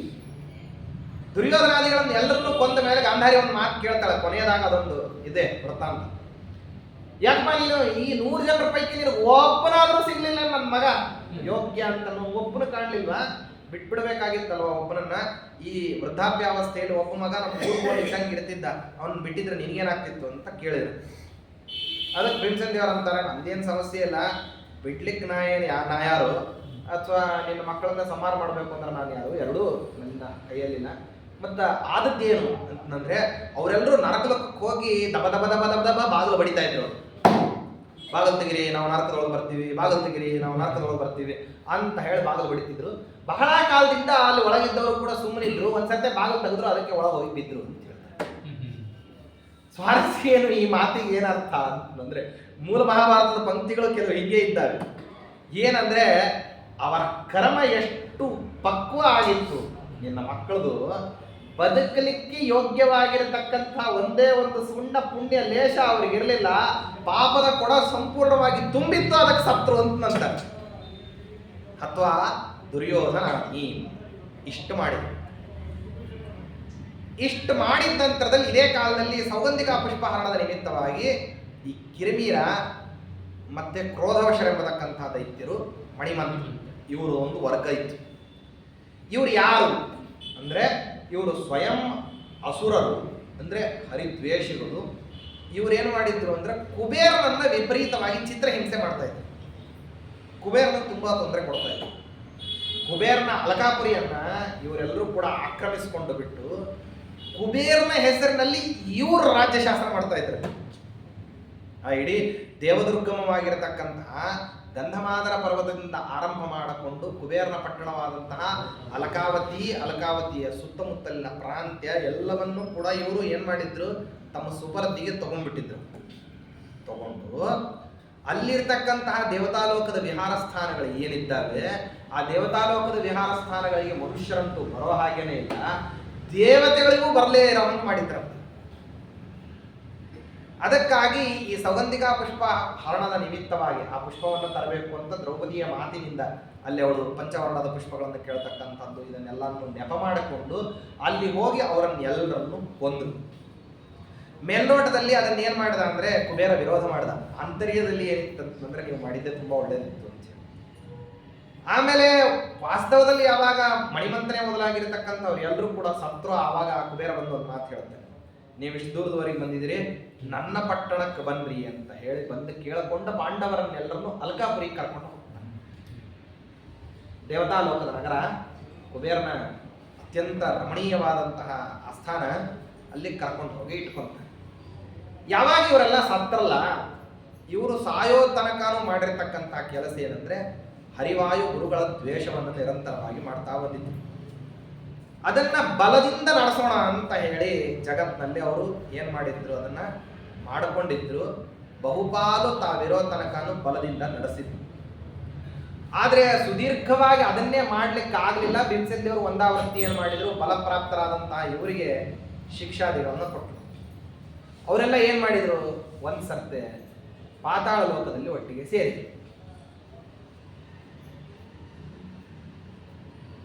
ಮಾತಾಡ್ಬೇಕಾಯ್ತು. ಯಾರ್ಯಾರು ಸೇರಿದ್ರು ಅಂತಂದ್ರೆ ಶಕುನಿ, ದ್ವಾಪರ, ಕಲಿ, ವಿಪ್ರಚಿತ್ತಿ ಇವರೆಲ್ಲರೂ ಕೂಡ ಒಟ್ಟಿಗೆ ಸೇರ್ಕೊಂಡು ಮಾತಾಡೋದು. ಅದರಲ್ಲಿ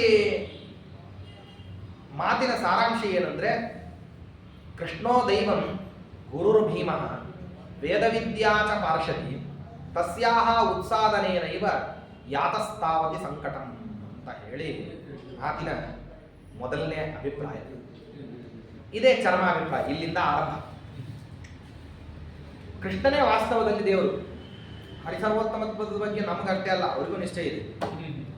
ಇಷ್ಟೇ ಅದನ್ನು ಅವ್ರು ಬಳಸ್ಕೊಳ್ಳೋದಲ್ಲಿ ಅಂದ್ರೆ ದ್ವೇಷಕ್ಕೋಸ್ಕರ ಬಳಸ್ಕೊತಾರೆ, ನಾವು ಭಕ್ತಿಗೋಸ್ಕರ, ಇಷ್ಟೇ ವ್ಯತ್ಯಾಸ.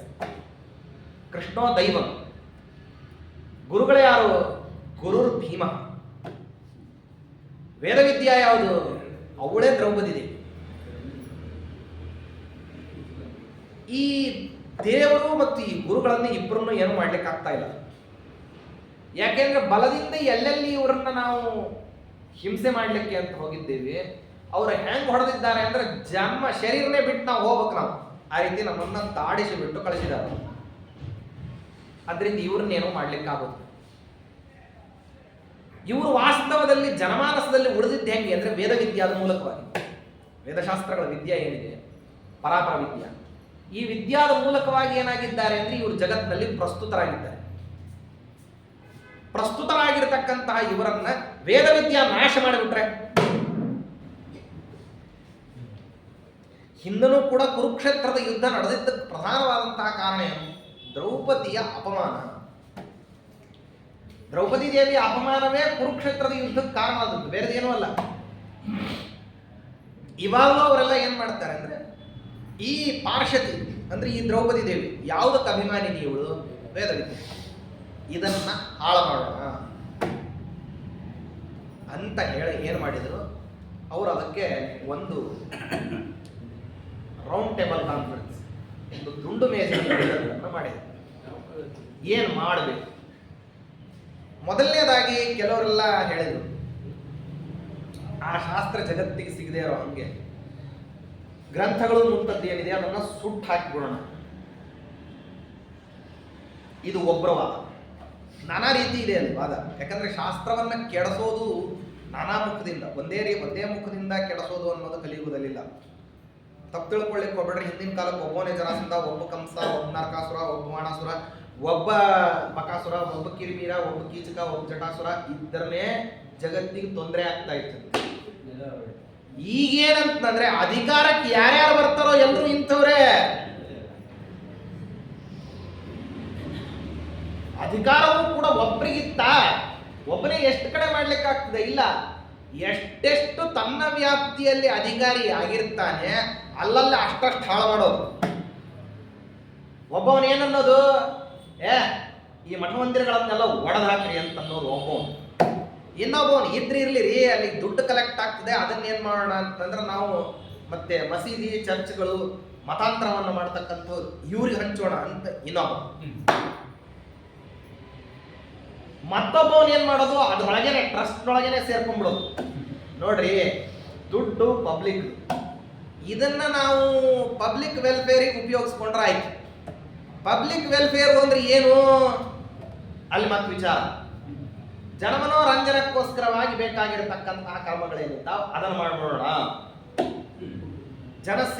ಜನರ ಮನಸ್ಸಿಗೆ ರಂಜನೆ ಆಗುವಂಥದ್ದು ಯಾವುದೋ ಕ್ರೀಡಾಂಗಣವೋ ಇನ್ನೊಂದು ಮತ್ತೊಂದು ಅದನ್ನ ಮಾಡಿಸ್ಬಿಡೋಣ ಅಂತ ಮತ್ತೆ ಕೆಲವರು ದುಡ್ಡಿದ್ರಿರ್ಲಿ ಅದು ಧರ್ಮ ಕಾರ್ಯಕ್ಕೆ ವಿನಿಯೋಗ ಆಗದೆ ಹಾಗೆ ಮಾಡೋಣ ಅಂತ ಹೇಳಿ ಮತ್ತೆ ಕೆಲವರು. ಮಠ ಮಂದಿರಗಳಲ್ಲಿರ್ತಕ್ಕಂತಹ ದ್ರವ್ಯ ಸಾಮಾಜಿಕ ಕಾರ್ಯಕ್ಕೆ ವಿನಿಯೋಗ ಆಗ್ಬೇಕಂತೆ. ಮತ್ತೆ ಚಾದರ ಹೊದಿಸಿದ್ರೆ ಏನು ದುಡ್ಡು ಬಂದಿರ್ತದಲ್ಲ ದರ್ಗಾದಲ್ಲಿ, ಆ ದುಡ್ಡು ಏನು ಇದ್ರೂ ಕೂಡ ಅದು ಯಾವುದೋ ಆಸ್ಪತ್ರೆಯೋ ರುಗ್ಣಾಲಯವೋ ಅಥವಾ ಶಾಲಾ ಕಾಲೇಜ್ ಅದಕ್ಕೆ ಹೋಗ್ಬಾರ್ದಂತೆ. ಅದು ಕೇವಲ ಬಂದೂಕು ಅಥವಾ ಇದು ತೋಟ ಇಂಥದ್ದಕ್ಕೆ ವಿನಿಯೋಗ ಆಗ್ಬೇಕಂತೆ. ಈ ದುಡ್ಡು ಮಾತ್ರ ವೆಲ್ಫೇರಿಗೆ ಹೋಗ್ಬೇಕು ಅಂತ ಅನ್ನುವಂತಹ ಅತ್ಯಂತ ಸಜ್ಜನರಾಗಿರ್ತಕ್ಕಂಥವ್ರು ಇವ್ರು. ಹೆಂಗೆ ಅಂದ್ರೆ ಹಸ್ತಾಮಲಕರು ಅಂತೀವ್ರು. ಹಸ್ತಾಮಲಕರು ಅಂದ್ರೆ ನಮ್ಮೊಳಗೇ ಬಂದುಬಿಟ್ಟು ನಮ್ಮದೇ ಉದ್ದೇಶವನ್ನ ಸ್ವಲ್ಪ ಬದಲಿ ಮಾಡಿ ಜಗತ್ತಿಗೆ ಪ್ರೆಸೆಂಟ್ ಮಾಡ್ಬೋದು. ನಮ್ಮೊಳಗೆ ಬರೋದು, ನಮ್ಮಂತೇನೆ ಅಂಗರಕ್ಷತೆ ಹಚ್ಕೊಂಡ್ ಬರೋದು, ಮತ್ತು ನಮ್ಮ ಮಧ್ಯದಲ್ಲೇ ಇದ್ದು ಬಿಟ್ಟು ನಮ್ಮ ಧರ್ಮ ಕಾರ್ಯಗಳನ್ನ ಮಾಡ್ದೇನೆ ಅವ್ರಿಗೆ ಯಾವ್ದು ಧರ್ಮ ಅಂತ ಅನಿಸ್ತದೋ ಅದನ್ನು ಈ ದುಡ್ಡಲ್ಲಿ ಮಾಡ್ಬೋದು. ಇದೆಲ್ಲ ನಡೀತಿರೋದು. ಯೇಸುದಾಸನ್ ಕರೆಸಿಬಿಟ್ಟು ರಾಯರ ರಾಜ್ನಿಗೆ ಹಾಡು ಹೇಳಿಸುವಂತ ಕಾರ್ಯಕ್ರಮ. ಯೇಸುದಾಸ ವಾಸ್ತವದಲ್ಲಿ ಮಂತ್ರಾಲಯ ಮಠದ್ದು ಇದು ಏನಪ್ಪ ಆಸ್ಥಾನ ವಿದ್ವಾಂಸ ಅಂತ ಅವನಿಗೊಂದು ಕಿರೀಟ ಯೇಸುದಾಸನಿಗೆ. ಅವ ತನ್ನ ಹೆಸರೇ ಹೇಳ್ಕೊಂತಿದ್ದಾನೆ, ನಾನು ಯೇಸುವಿನ ದಾಸ ಅಂತ ಹೇಳಿ. ಏತೇನ ಸರ್ವೇ ವ್ಯಾಖ್ಯಾತ ಇಂಥದ್ದು ಬೇಕಾದಷ್ಟೆಲ್ಲ ಉಪದ್ವ್ಯಾಪಗಳು ಇದು ಈ ಒಂದೇ ಕಡೆ ನಡೀತದೆ ಅಂತ ಅನ್ಕೊಳ್ಳಿಕ್ಕೆ ಹೋಗ್ಬೇಡ್ರಿ. ಎಲ್ಲ ಬೇರೆ ಬೇರೆ ಕಡೆನೂ ಪೇಟ ತೊಡಸೋದು, ಶಾಲ್ ಹೊತ್ಸೋದ್ರಿಂದ ಮೊದಲು ಮಾಡಿ ಇಂಥದ್ದೆಲ್ಲ ನಡೀತಾ ಇರ್ತದೆ. ಈ ಎಲ್ಲ ಅಧರ್ಮ ಕಾರ್ಯಗಳಿಗೆ ಮತ್ತು ಪ್ರೋತ್ಸಾಹವನ್ನು ಕೊಡಬೇಕಂದ್ರೆ ಅಧಿಕಾರಸ್ಥರ ತಲೆಯೊಳಗೆ ಯಾರು ಬರ್ಬೇಕಂದ್ರೆ ಇಂಥ ಯಾರೋ ಒಬ್ಬರು ರಾಕ್ಷಸರು ಬರಬೇಕು. ಇದೆಲ್ಲ ಮಾಡಿದ್ದಾರೆ, ಇದನ್ನೆಲ್ಲ ನಿರಂತರವಾಗಿ ಮಾಡಿದ್ದಾರೆ. ಅದು ಎರಡು ರೀತಿ. ಒಂದು ನೇರವಾಗಿ ಧರ್ಮಾಂತರವನ್ನ ಮತಾಂತರವನ್ನ ಮಾಡಲಿಕ್ಕೆ ದುಷ್ಕೃತ್ಯಗಳನ್ನ ಆಚರಿಸ್ತಕ್ಕಂತಹ ನೇರವಾದಂತಹ ವಿರೋಧ ಒಂದು ಕ್ರಮದ್ದು. ಇನ್ನೊಂದು ಕ್ರಮದ್ದು ಏನಪ್ಪಾ ಅಂತಂದ್ರೆ ಹಿಂದಿನ ಕಾಲಕ್ಕೆಲ್ಲ ನೀರಿನ ಬಾವಿ ಅಂತ ಒಂದು ಇರ್ತಿತ್ತಂತೆ. ಆ ನೀರಿನಿಂದ ಬಾವಿಯಿಂದ ನೀರು ತಗೊಂಡ್ಬರ್ಬೇಕು ಅಂತಂದ್ರೆ ತಂದುಕೊಂಡು ಬ್ರಾಹ್ಮಣರು ಯಾರ್ಯಾರು ಬೆಳಗ್ಗೆ ಸಾಧನೆ ದ್ವಾದಶಿ ದಿವಸ ಊಟ ಮಾಡಿರ್ತಾರೋ ಅವ್ರ ಆನಂತರದಲ್ಲಿ ಹೊರಗೆ ಬಂದ್ರೆ ಆ ಬಾವಿ ಒಳಗೆ ಮಾಂಸದ ತುಂಡನ್ನ ಕಟ್ಟಿ ದಾರಕ್ಕೆ ಕಟ್ಟಿ ಬಿಟ್ಟರು. ನೀವು ಇವತ್ತು ಈ ನೀರನ್ನ ಕುಡಿದಿದ್ದೀರಿ ನೋಡ್ರಿ, ಇದ್ರೊಳಗೆ ಇಂಥ ಒಂದು ಗೋಮಾಂಸದ ತುಂಡಿತ್ತು ಅಂತ ಎತ್ತಿ ತೋರಿಸಿ. ಯಾರ್ಯಾರು ಅವತ್ತಿನ ದಿವಸ ಬ್ರಾಹ್ಮಣರಾಗಿ ಅವರು ಸತ್ಕರ್ಮಗಳನ್ನ ಮಾಡಿದ್ರೋ ಅವರೆಲ್ಲರೂ ನೀವು ಭ್ರಷ್ಟರಾಗಿದ್ದೀರಿ, ನೀವು ಭ್ರಾತ್ಯರಾಗಿದ್ದೀರಿ ಅಂತ ಅವರುಗಳ ಮಧ್ಯದಲ್ಲಿಯೇನೆ ಭೇದ ವೈಕಲ್ಪಿಕವಾಗಿರ್ತಕ್ಕಂಥ ಜಗಳಗಳು ಹಚ್ಚುವಂಥ ಕಾರ್ಯಕ್ರಮವನ್ನು ಬೇರೆಯವರು ಇದನ್ನೆಲ್ಲ ಮಾಡಿದ್ದಾರೆ. ನಾನೇನು ಹೇಳ್ತಿರೋದು ಯಾವುದು ಕಪೋಲ ಕಲ್ಪಿತವಾದಂಥದ್ದಲ್ಲ, ಇದಿಷ್ಟು ರಾಕ್ಷಸಿ ಕೃತ್ಯಗಳು. ನಾನು ಹೇಳ್ತಿರೋದು ಸಂಪೂರ್ಣವಾಗಿ ಇದಕ್ಕೆ ಆಧಾರಭೂತವಾದಂತಹ ಸ್ಕಂದ ಪುರಾಣ ಮತ್ತು ಪದ್ಮ ಪುರಾಣದ ವಾಕ್ಯಗಳಲ್ಲಿ ಕಲಿಯ ಕಾಲುಷ್ಯ ಅನ್ನೋದು ಹೇಗೆ ಬರ್ತದೆ, ಕಲಿ ಕಾಲುಷ್ಯವನ್ನ ಹೆಂಗೆ ಹರಡ್ತಾನೆ, ಆಹಾರದ ಮೂಲಕವಾಗಿ, ವಿಹಾರದ ಮೂಲಕವಾಗಿ, ವ್ಯವಹಾರದ ಮೂಲಕವಾಗಿ, ಮತ್ತೆ ಧರ್ಮಾಚರಣೆಯ ಮೂಲಕವಾಗಿ, ನಿಷಿದ್ಧಾಚರಣೆಯ ಮೂಲಕವಾಗಿ, ವಿಧಿ ಪರಿತ್ಯಾಗದ ಮೂಲಕವಾಗಿ, ನಾನಾ ರೀತಿಯಿಂದ ಅಧಿಕಾರಸ್ಥರಾಗಿ ಬಂದುಬಿಟ್ಟು ವರ್ಣಾಶ್ರಮ ಧರ್ಮಗಳು ಅಂತ ಏನೇನಿದ್ದಾವೋ ಅದನ್ನೆಲ್ಲವನ್ನು ಮುಚ್ಚಿ ಹಾಕ್ರಿ. ವೇನ ಹೇಳಿದ್ದನ್ನೇ ನೀವೆಲ್ಲ ಕಲುಷಿತ ಚಿತ್ತರಾಗಿ ನೀವೇನ್ ಮಾಡ್ರಿ ಅಂದ್ರೆ ವರ್ಣಭಾಷ್ಯವಾಗಿರ್ತಕ್ಕಂಥ ವಿವಾಹಗಳನ್ನ ಮಾಡ್ಕೊಳ್ರಿ, ನೀವು ಅವ್ರ ಮನೆಯಲ್ಲಿ ಅನ್ನ ತಿನ್ರಿ, ಅವ್ರು ನಿಮ್ಮ ಮನೆಗೆ ಬಂದು ಅಡಿಗೆ ಮಾಡ್ಲಿ ಅಂತಲೇನೆ ವೇನ ಮತ್ತೆ ನಿರ್ಧಾರ ಮಾಡಿದ್ದು. ಆಗಿನ ಕಾಲಕ್ಕೆ ವೇನ ಯಾರ್ಯಾವ ವರ್ಣಾಶ್ರಮ ಧರ್ಮಗಳನ್ನ ನಡೆಸಬೇಕು ಅಂತ ಅನ್ಕೊಂಡ್ರು ಅಂತ 80,000 ಜನ ಋಷಿಗಳನ್ನ ಶೂಲಕ್ಕೆ ಹಾಕ್ಸಿದೆ.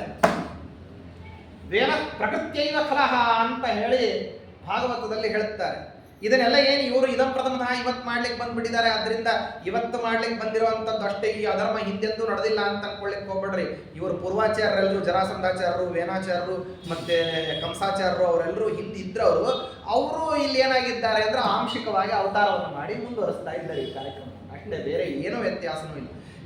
The same ethics and the same principles are repeated here.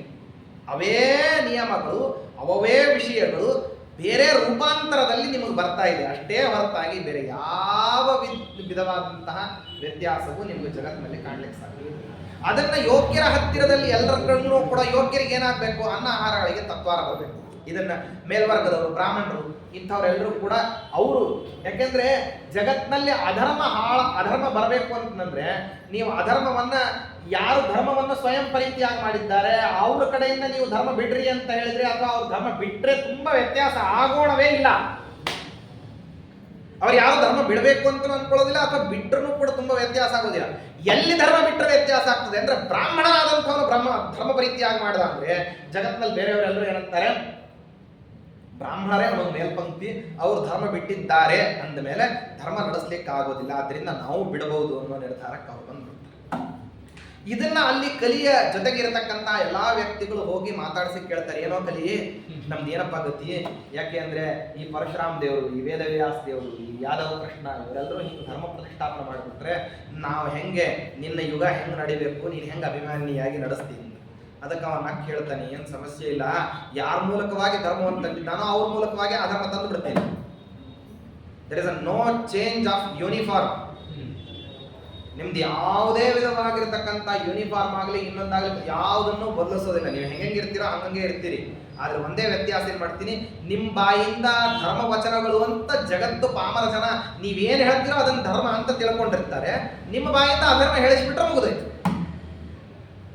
ನಿಮ್ಮ ಬಾಯಿಂದ ವರ್ಣ ಸಾಂಕರ್ಯ, ಜಾತಿ ಸಾಂಕರ್ಯಕ್ಕೆ ಕಾರಣೀಭೂತವಾದಂತಹ ವಿಷಯಗಳನ್ನ ನಿಮ್ಮಿಂದ ಹೇಳಿಸ್ಬಿಟ್ರೆ ಆವಾಗ ಜಗತ್ತು ಏನ್ ಮಾಡ್ಬಿಡ್ತದೆ ಅಂದ್ರೆ ಇದನ್ನ ಒಪ್ಪಿಕೊಂಡು ಬಿಡ್ತದೆ.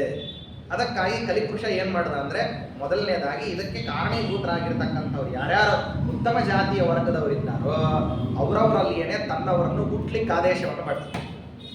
ಸುಮಧ್ವಿಜಯಕಾರ ಹೇಳ್ತಾರೆ, ಸ್ಪೃಧಾ ಪರೇಪ್ಯ ಸುರಿಹ ಸುರೇಂದ್ರಾಹ. ಸ್ಪರ್ಧೆಯಿಂದ ಒಬ್ಬೊಬ್ಬರು ಏನು ಮಾಡಿದ್ರು ಅಂತಂದ್ರೆ ಈ ವೇದಶಾಸ್ತ್ರಗಳ ವಿದ್ಯಾವನ್ನ, ಈ ವರ್ಣಾಶ್ರಮ ಧರ್ಮದ ವ್ಯವಸ್ಥೆಯನ್ನ ಇದನ್ನ ಹಾಳು ಮಾಡಬೇಕು ಅಂತ ಅಲ್ಲಲ್ಲಿ ಏನ್ ಮಾಡ್ಕೊಂಡ್ ಬಂದ್ರು ಅಂದ್ರೆ ತಾವು ಹುಟ್ಟಿ ಬಂದ್ರು, ಆ ವೇದಶಾಸ್ತ್ರಗಳಿಗೆ ಅಪವ್ಯಾಖ್ಯಾನವನ್ನು ಮಾಡಿದ್ರು, ಅವಕ್ಕೆ ತಿರುಚಿ ಹೇಳುವಂತಹ ಪ್ರಯತ್ನ ಮಾಡಿದ್ರು, ಅವನ್ನ ಕೆಡಿಸಿಟ್ರು. ಅದರ ನಂತರದಲ್ಲಿ ಏನಾಯ್ತು, ಸರಿ ಮಾಡ್ಲಿಕ್ಕೆ ಆಗದೇ ಇರೋಷ್ಟು ಇರ್ರಿಪೇರಬಲ್ ಸ್ಟೇಜಿಗೆ ಹೋಗ್ಬೇಕು. ಜಗತ್ತೆಲ್ಲ ಏನಾಗಬೇಕು, ದಿಗ್ಗೇಡಿಯಾಗಿ ಅಲಿತಾ ಇರಬೇಕು. ನೋಡಿ, ಒಂದು ತಿಳ್ಕೊಂಡು ಬಿಡಿ, ದೈಹಿಕ ದಾಸ್ಯ ಅಂತನ್ನೋದು ವ್ಯಕ್ತಿಗೆ ಬಹಳ ದೊಡ್ಡ ದೋಷ ಅಲ್ಲ, ಅದು ದೋಷವೇ, ಅದು ಕಾಣಿಸುತ್ತೆ, ಅದು ಬೇರೆ ವಿಷಯಗಳಿಗೆ ಪ್ರತಿಬಂಧಕ ಆಗ್ತದೆ. ದೇಹತಃ ನೀವು ಇನ್ನೊಬ್ಬರಿಗೆ ದಾಸನಂತೆ ದುಡಿಬೇಕು ಅಂದ್ರೆ ಬಹಳ ಕಷ್ಟ. ದೈಹಿಕ ದಾಸ್ಯದಕ್ಕಿಂತಲೂ ದೊಡ್ಡದಾದಂತಹ ದಾಸ್ಯ ಯಾವುದಂದ್ರೆ ಬೌದ್ಧಿಕ ದಾಸ್ಯ. ನಮ್ಮ ಬುದ್ಧಿಯನ್ನ ನಾವು ಕೈಯಲ್ಲಿ ಇಟ್ಟುಕೊಳ್ಳಾರ್ದನೆ ಯಾರೋ ಹೇಳಿ ಹೋದ್ರು, ಯಾರೋ ಕ್ರಾಫ್ಟ್ ಬಿಟ್ಟಿದ್ದಾರೆ, ನಾವು ಕ್ರಾಫ್ಟ್ ಬಿಟ್ಟಿದ್ದೀವಿ. ಯಾರೋ ದಿನನಿತ್ಯ ಬೆಳಗ್ಗೆ ಎದ್ದ ತಕ್ಷಣ ಸೆಲ್ಫ್ ಶೇವಿಂಗ್ ಮಾಡ್ಕೊಂತಿದ್ರು, ನಾವು ಮಾಡ್ಕೊಂತೀವಿ. ಅವ್ರು ಯಾರೋ ಟೇಬಲ್ ಮೀಲ್ಸ್ ಅನ್ನ ಮಾಡ್ತಕ್ಕಂಥದ್ದನ್ನ ಅವ್ರು ತಮ್ಮ ದಿನಚರಿಯಲ್ಲಿ ಅಳವಡಿಸ್ಕೊಂಡ್ರು, ನಾವು ಅದನ್ನ ಅದು ಹೈ ಸೊಸೈಟಿ ಪ್ರೊಫೈಲ್ ಅಂತಂದು ಇಟ್ಕೊಂಡ್ಬಿಟ್ಟು ನಾವು ಅದನ್ನ ಮಾಡ್ತೀವಿ. ಅವ್ರು ಯಾರೋ ಅಂಗಾರಕ್ಷತೆಯ ಬಗ್ಗೆ ತಿರಸ್ಕಾರದ ವಚನಗಳನ್ನ ಆಡಿದ್ರು, ನಾವು ಅವ್ರ ಬರೆಹಣಿಯಲ್ಲಿ ಅಡ್ಡಾಡೋದು ಸರಿ ಅಂತ ಹೇಳಿದ್ರು, ಅದನ್ನ ನಾವು ಮಾಡ್ತೀವಿ.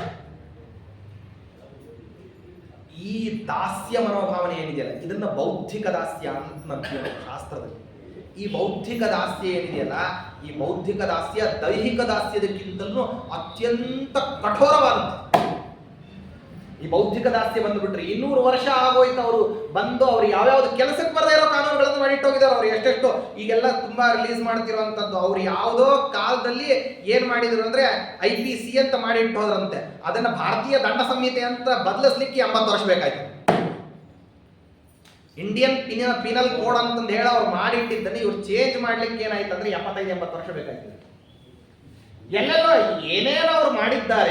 ಅವರು ಯಾವುದನ್ನ ಈ ಧಾರ್ಮಿಕ ಕಾರ್ಯಗಳಲ್ಲಿ ತಮ್ಮ ಹಸ್ತಕ್ಷೇಪವನ್ನ ಮಾಡಬಹುದು ಅಂತ ಅವರು ಒಂದು ಸರ್ತೆ ಕೈ ಹಾಕಿ ರುಚಿ ತೋರಿಸಿದ್ದಕ್ಕೋಸ್ಕರವಾಗಿ ಆರಂಭ ಆಗಿರೋದು ಅದ್ಯಾಪಿ ಅದು ನಡೀತಾನೆ ಇದೆ. ಔರಂಗಜೇಬನ ಕಾಲದಲ್ಲಿ ನಮ್ಮ ಜನಗಳಿಗೆ ಕಾಣಿಕೆ ಇಟ್ಟುಬಿಟ್ಟು ಕಾಣಿಕೆ ಹುಂಡಿಯ ಕಲೆಕ್ಷನ್ ಅಂತ ಅನ್ನೋದು ಒಂದು ಶುರುವಾಗಿದ್ದದು. ಜೇಸಿಯಾ ಅಂತ ಹೇಳಿ ಒಂದು ತಲೆಕಂದಾಯವನ್ನು ತಂದಾಕಿದ್ದ ನಾವು. ಈ ಮಠಮಾನ್ಯಗಳಿಂದಾಗಿ ಸಂಗ್ರಹಿತವಾದಂತಹ ಧನವನ್ನ ನಾನು ಯಾವುದಕ್ಕೂ ಬಳಸಲಿಕ್ಕೆ, ಕುರಾನನ್ನ ಬರೆಸಿ ಹಂಚಲಿಕ್ಕೆ ಬಳಸ್ತೀನಿ ಅಂತ ಹೇಳ್ಬಿಟ್ಟು ಇದಂ ಪ್ರಥಮತಃ ಕಾಣಿಕೆ ಡಬ್ಬಿಯನ್ನ ವಾಸ್ತವದಲ್ಲಿ ಔರಂಗಜೇಬನ ಕಾಲದಲ್ಲಿ ಅದು ಪರಿಚಯ ಆಯಿತು. ಅಲ್ಲಿ ತನಕ ನಮ್ಮ ಮಠಮಾನ್ಯಗಳಲ್ಲೆಲ್ಲ ಯಾವುದೂ ಇರಲಿಲ್ಲ.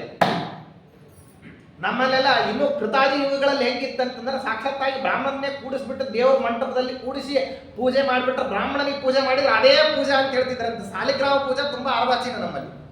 ಪ್ರಾಚೀನ ಪೂಜೆ ಯಾವುದಂದ್ರೆ ಬ್ರಾಹ್ಮಣನ ಪೂಜೆ ಸಾಕ್ಷಾತ್ತಾಗಿ.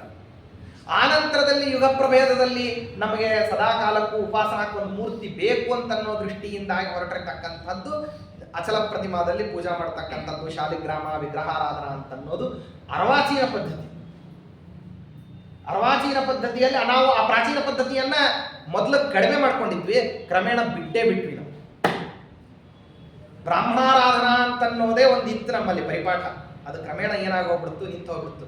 ಇನ್ನು ಮುಂದೆ ಹೋಗ್ತಾ ಏನಾಗ್ಬಿಡ್ತದೆ ಅಂದ್ರೆ ಮ್ಯೂಸಿಯಂನಲ್ಲಿ ವೈದಿಕ ಬ್ರಾಹ್ಮಣರನ್ನು ನೋಡ್ಬೇಕಾಗ್ತದೆ. ಒಂದ್ ಸಪೋನೆ ಬ್ರಾಹ್ಮಿನ್ ಅಂತ ಹೇಳ್ಬಿಟ್ಟು ಶಿಖಾ ಸೂತ್ರ ಗೋಪಿಚಂದ ಮುದ್ರೆ ಹಚ್ಕೊಂಡು ಇರತಕ್ಕಂತ ಒಂದ್ suppose there is a Brahmin like this ಅಂತ ಹೇಳ್ಬಿಟ್ಟು ಒಂದು ಫೋಟೋದಲ್ಲಿ ಅವನನ್ನು ನೋಡ್ಬಿಟ್ರೆ ಹೌದು ಇವನು ಬ್ರಾಹ್ಮಣ ಅಂತ ಹೇಳಿ ಅನ್ಕೋಬೇಕು. ಆ ಸ್ಥಿತಿ ಬಂತು. ಯಾಕೆ ಅಂದ್ರೆ ಈಗಿನ ಮಕ್ಕಳಿಗೆ ಸಂಧ್ಯಾವಂತಿ ಬರಬೇಕು ಅಂತಂದ್ರೆ ವೈದಿಕರ ಮಕ್ಕಳು ವೈದಿಕರಾಗ್ತಾ ಇಲ್ಲ. ವೈದಿಕರ ಮಕ್ಕಳೇ ವೈದಿಕರಾಗ್ತಿಲ್ಲ. ವೈದಿಕರ ಮಕ್ಕಳು ಆಗೋದು ತುಂಬಾ ದೂರದೋಪಾಸ್ತ. ಇದನ್ನೇ ಕಲಿಪುರುಷ ಹೇಳ್ತಾನೆ, ಇಷ್ಟು ಸುಲಭವಾಗಿ ಏನ್ ಮಾಡ್ಲಿಕ್ಕೆ ಬರ್ತದೆ ಅಂದ್ರೆ ಕೆಡಿಸ್ಲಿಕ್ಕೆ ಬರ್ತದೆ ಇದನ್ನ. ಯಾಕೆಂದ್ರೆ ಲೌಕಿಕರ ಮಕ್ಕಳು ಸಂಧ್ಯಾವಂದನೆ ಮಾಡ್ಬೇಕಂದ್ರೆ ವೈದಿಕರ ಮಗ ಏನಾಗ್ತಿರ್ಬೇಕು, ಅವ ಸಂಧ್ಯಾವಂದನೆ ಮಾಡ ಅವ ಪಾಠ ಪ್ರವಚನಾಚಾರ್ಯ ಆಗಿರ್ಬೇಕಲ್ಲ. ಎಲ್ಲ ಆಗ್ಲಿಕ್ಕೆ ಸಾಧ್ಯ ಇದೆ? ಎಲ್ಲ ಆಗ್ಲಿಕ್ಕೆ ಸಾಧ್ಯ? ಪೆಹಲೆ ಪೇಠೋಬಾ ನಂತರ ವಿಠೋಬಾ.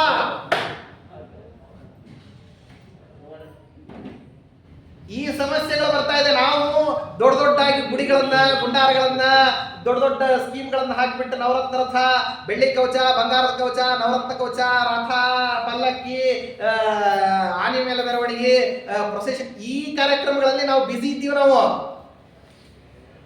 ನಾವು ಈ ಸ್ಕೀಮ್ಗಳಲ್ಲಿ ಬ್ಯುಸಿ ಇದ್ದೀವಿ.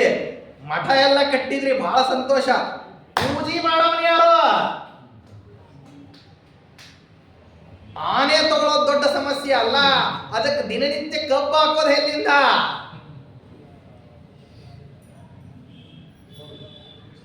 ತಮಿಳುನಾಡಿನ ಅನೇಕ ಗುಡಿಗಳು ಏನೇನು ಇದ್ದಾವೆ ಅದ್ಯಾಪಿ ಯಾವುದು ಏನಪ್ಪಾ ಅಂತಂದ್ರೆ ಪೂಜೆನೇ ಎಲ್ಲೇ ಹಾಳು ಬಿದ್ದಿರೋಂತ ಗುಡಿಗಳು ಬೇಕಾದಷ್ಟಿವೆ. ಈಗ ಆದ್ರೂ ನಾವು ಅಥಾಪಿ ಏನ್ ಮಾಡ್ತಿದ್ದೀವಿ ಅಂದ್ರೆ ಗುಡಿಗಳನ್ನ ಕಟ್ತಾ ಇದ್ದೀವಿ. ನಮ್ಮ ಬೌದ್ಧಿಕ ದಾಸ್ಯ ಯಾವ ರೀತಿ ಬಂದುಬಿಟ್ಟಿದೆ ಅಂದ್ರೆ, ನಾವು ಏನಾದ್ರೂ ಒಂದು ಇಮಾರತಿಯನ್ನ, ಒಂದು ಕಟ್ಟಡವನ್ನ ಕಟ್ಟಿಬಿಟ್ರೆ ನಾವು ಸಾರ್ಥಕ ಅಂತ ನಾವು ಯೋಚನೆ ಮಾಡ್ತಿದ್ದೀವಿ. ಇದೆಲ್ಲ ಸಾರ್ಥಕತೆ. ಇದೇ ಸಾರ್ಥಕತೆ ಆಗಿದ್ರೆ ನಮ್ಮ ಪ್ರಾಚೀನರಾದಂತಹ ಸತ್ಯಧ್ಯಾನರು, ವ್ಯಾಸರಾಜರು, ಸತ್ಯಸಂಧ ಶ್ರೀಪಾದಂಗಳವರು, ಮತ್ತೆ ರಾಘವೇಂದ್ರ ಸ್ವಾಮಿಗಳವರು, ಇವರೆಲ್ಲ ಪ್ರಾಚೀನರು. ಬ್ರಾಹ್ಮಣರಿಗೆ ತಾವೇನ್ ಮಾಡ್ತಿರ್ಲಿಲ್ಲ ಅಂದ್ರೆ ದಾನ ದಕ್ಷಿಣೆ ಕೊಡ್ಲಿಕ್ಕೆ ಹೋಗ್ತಿರಲಿಲ್ಲ, ಅವರು ಗುಡಿಗಳನ್ನೇ ಕಟ್ತಿದ್ರು. ಈಗಿನ ಕಾಲಕ್ಕಿಂತ ಜಾಸ್ತಿ ಕಟ್ಲಿಕ್ಕೆ ಅವ್ರಿಗೆ ಏನಿತ್ತಂದ್ರೆ ರಾಜಾಶ್ರಯ ಇತ್ತು. ಇದನ್ನು ಮಾಡಲಿಲ್ಲ ಅವರು. ಕಾರಣ ಒಂದೇ, ಬ್ರಾಹ್ಮಣ ತಾನು ಪಾಠ ಪ್ರವಚನದಲ್ಲಿ ನಿರತನಾಗಿ ತನ್ನ ಸಂತಾನವನ್ನ ಈ ಹಾದಿಯಲ್ಲಿ ತಗೊಂಡು ಹೋದರೆ ಈ ಸಿದ್ಧಾಂತ ಉಳಿತದೆ. ಶ್ರುತಿ ಅಂತ ಹೇಳಿ ವೇದಕ್ಕೆ ಕರೀತಾರೆ. ಯಾಕೆ? ಶ್ರವಣಜನ್ಯವಾದ ಜ್ಞಾನದಿಂದ ಒಬ್ಬನಿಂದ ಇನ್ನೊಬ್ಬನಿಗೆ ಬರ್ತಕ್ಕಂಥದ್ದು. ಮೊನ್ನೆ ದಂಡಪಾರಾಯಣವನ್ನು ಮಾಡಿದಲ್ಲ ಅವನು, 200 ವರ್ಷಗಳ ನಂತರದಲ್ಲಿ ಒಬ್ಬ ದಂಡಪಾರಾಯಣವನ್ನು ಮಾಡತಕ್ಕಂಥ ಒಬ್ಬ ವ್ಯಕ್ತಿ, ಎಲ್ಲಿ ವೇದಶಾಸ್ತ್ರಗಳ ಪಾಠ ಪ್ರವಚನ ಅಖಂಡವಾಗಿ ನಡೀತಿತ್ತೋ ಅಂಥ ಭಾರತ ದೇಶದಲ್ಲಿ 200 ವರ್ಷದ ಮೇಲೆ ಒಬ್ಬವನು ಬರ್ತಾನೆ ಅಂತಂದ್ರೆ ಇದಕ್ಕಿಂತಲೂ ದೊಡ್ಡದಾದಂತಹ ಬೌದ್ಧಿಕ ದಾಸ್ಯ ಇದೆಯಾ? ಯೋಚನೆ ಮಾಡಿ. ಎಲ್ಲಿ ದಿನನಿತ್ಯದಲ್ಲಿ ಹೋಮಾಗ್ನಿಗಳನ್ನ, ದಿನನಿತ್ಯದಲ್ಲಿ ಅಗ್ನಿಹೋತ್ರಾದಿಗಳನ್ನ, ದಿನನಿತ್ಯದಲ್ಲಿ ಪಾಠ ಪ್ರವಚನವನ್ನ, ಅಲ್ರಿ ಯಾವುದು ಪ್ರಗತಿಪರವಾದಂತಹ ರಾಷ್ಟ್ರ?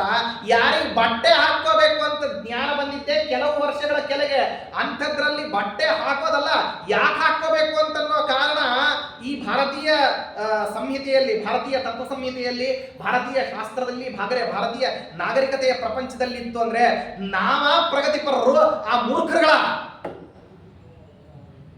ಯಾರು ಉತ್ತಮರು?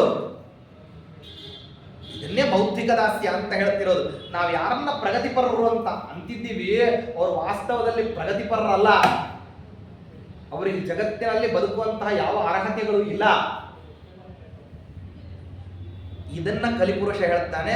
ಈ ರೀತಿಯಲ್ಲಿ ಜಗತ್ತಿನಲ್ಲಿ ಏನ್ ಮಾಡ್ತೀನಿ ಅಂತಂದ್ರೆ, ಯಾವುದು ಅತ್ಯಂತ ನೀಚವೋ ಅದನ್ನ ಉಚ್ಚವಾಗಿ ಬಿಂಬಿಸ್ತೀನಿ, ಯಾವುದು ಉಚ್ಚವೋ ಅದನ್ನ ನೀಚವಾಗಿ ಏನ್ ಮಾಡ್ತೀನಿ, ಅದನ್ನ ಕಾಲಾಗಿ ಹಾಕಿ ತುಳಿತೀನಿ. ಏತೇನ ಶ್ವಾನಪಾಲನ ಗೋತ್ಯಾಗಾದಯ ವ್ಯಾಖ್ಯಾತ. ಹಸುವನ್ನು ರಕ್ಷಣೆ ಮಾಡೋದು ಬಿಡೋದು, ನಾಯಿಯನ್ನ ಕರ್ಕೊಂಡ್ಬಂದು ಇಟ್ಟುಕೊಳ್ಳೋದು. ಅವ್ರು ಏನ್ ಜಗನ್ನಾಥ ದಾಸರು, ಅದು ಎಂಥ ಅಪರೋಕ್ಷ ಜ್ಞಾನಿಗಳು, ಏನೋ ಅದ್ಭುತ, ಎಂಥ ಸಾಮರ್ಥ್ಯ ಅವ್ರದ್ದು ಅಂತಂದ್ರೆ, ಸಾಕಲ್ಯದಿಂದ ಸಾಲಿಗ್ರಾಮಕಭಿಷೇಕ ಆಕಳಾಲಲ್ಲಿ ಮಾಡದೆ, ನಾಕೆಂಟು ನಾಯಿಗಳ ಸಾಕಿ ಮನೆಯಲ್ಲಿ ಬದುಕ ಬೇಕೆಂದು ಹಾಲ ಹೊಯ್ದೆ, ಕಾಕು ಬುದ್ಧಿಗಳಿಂದ ಗುಡಗುಡಿ ನಸ್ಯ ಪುಡಿ ಹಾಕಿ ಭಂಗಿಯ ಸೇದಿದೆ, ಲೋಕನಿಂದಕನಾಗಿ ಪಾತಕಕ್ಕೆ ಕೈ ಹಚ್ಚಿ ಅನೇಕ ಜೂಜುಗಳಾಡಿದೆ, ಬಿಡದೆ ಸಿರಿರಮಣ ತವ ಚರಣ ದೊರಕುವುದು ಹ್ಯಾಂಗಿನ್ನು ಪರಮ ಪಾಪಿಷ್ಠ ನಾನು. ಇತ್ತೀಚೆಗೆ ನಡೆದಿರುವಂತ ಒಂದು ದೊಡ್ಡ ವೃತ್ತಾಂತ. ಒಬ್ಬ ಸ್ವಾಮಿಗಳು ಒಬ್ಬರ ಮನೆಗೆ ಹೋಗಿ ಏನ್ ಮಾಡಿದ್ದಾರೆ ಅಂದ್ರೆ, ಪೀಠ ಸಂಸ್ಥಾನ ಎಲ್ಲ ತಗೊಂಡು ಬಿಟ್ಟು ಏನ್ ಮಾಡಿದ್ದಾರೆ, ಪೂಜೆ ಗೀಜೆ ಎಲ್ಲ ಮಾಡಿಸಿದ್ದಾರೆ. ಮಾಡಿ ಎಲ್ಲ ಆದ ನಂತರದಲ್ಲಿ ಪೂಜಾ ಎಲ್ಲ ಮುಗಿದ ಮೇಲೆ ಮನೆ ಯಜಮಾನನ ಕರೆದು, ಏನೋ ಅಮುಖ ಶ್ರಮ, ಏನಪ್ಪ ಭಾಳ ವರ್ಷ ಆಗೋಗ್ಬಿಟ್ಟಿತ್ತು, ಮತ್ತೆ ಪೂಜೆನೇ ಮಾಡಿಸಿರಲಿಲ್ಲ, ಸಂಸ್ಥಾನವನ್ನು ಕರೆಸಿರಲಿಲ್ಲ, ಮತ್ತೆ ಪೂಜೆ ಮಾಡಿಸಿದ್ವಿ, ಬಹಳ ಅದ್ಭುತಪ್ಪ ಅಂತಂದ್ರೆ, ಏನಿಲ್ಲ ಸ್ವಾಮಿಗಳೇ, ನಮ್ಮ ಮನೆಯಲ್ಲಿ ಜಿಮ್ಮಿ ಹುಟ್ಟಿದಪ್ಪ, ಆದ್ರಿಂದ ಪೂಜೆ ಆಗಲಿ ಸಂಸ್ಥಾನದ್ದು ಅಂತ ಕರೆಸಿದ್ದೆ.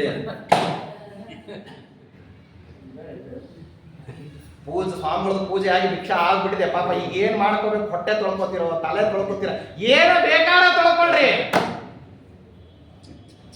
ನಾನು ಹೇಳಿದ್ದಕ್ಕೆ ದಯಮಾಡಿ ಇದನ್ನ ಹಾಸ್ಯ ಅಂತ ಸ್ವೀಕಾರ ಮಾಡ್ಲಿಕ್ಕೆ ಹೋಗ್ಬೇಡ್ರಿ.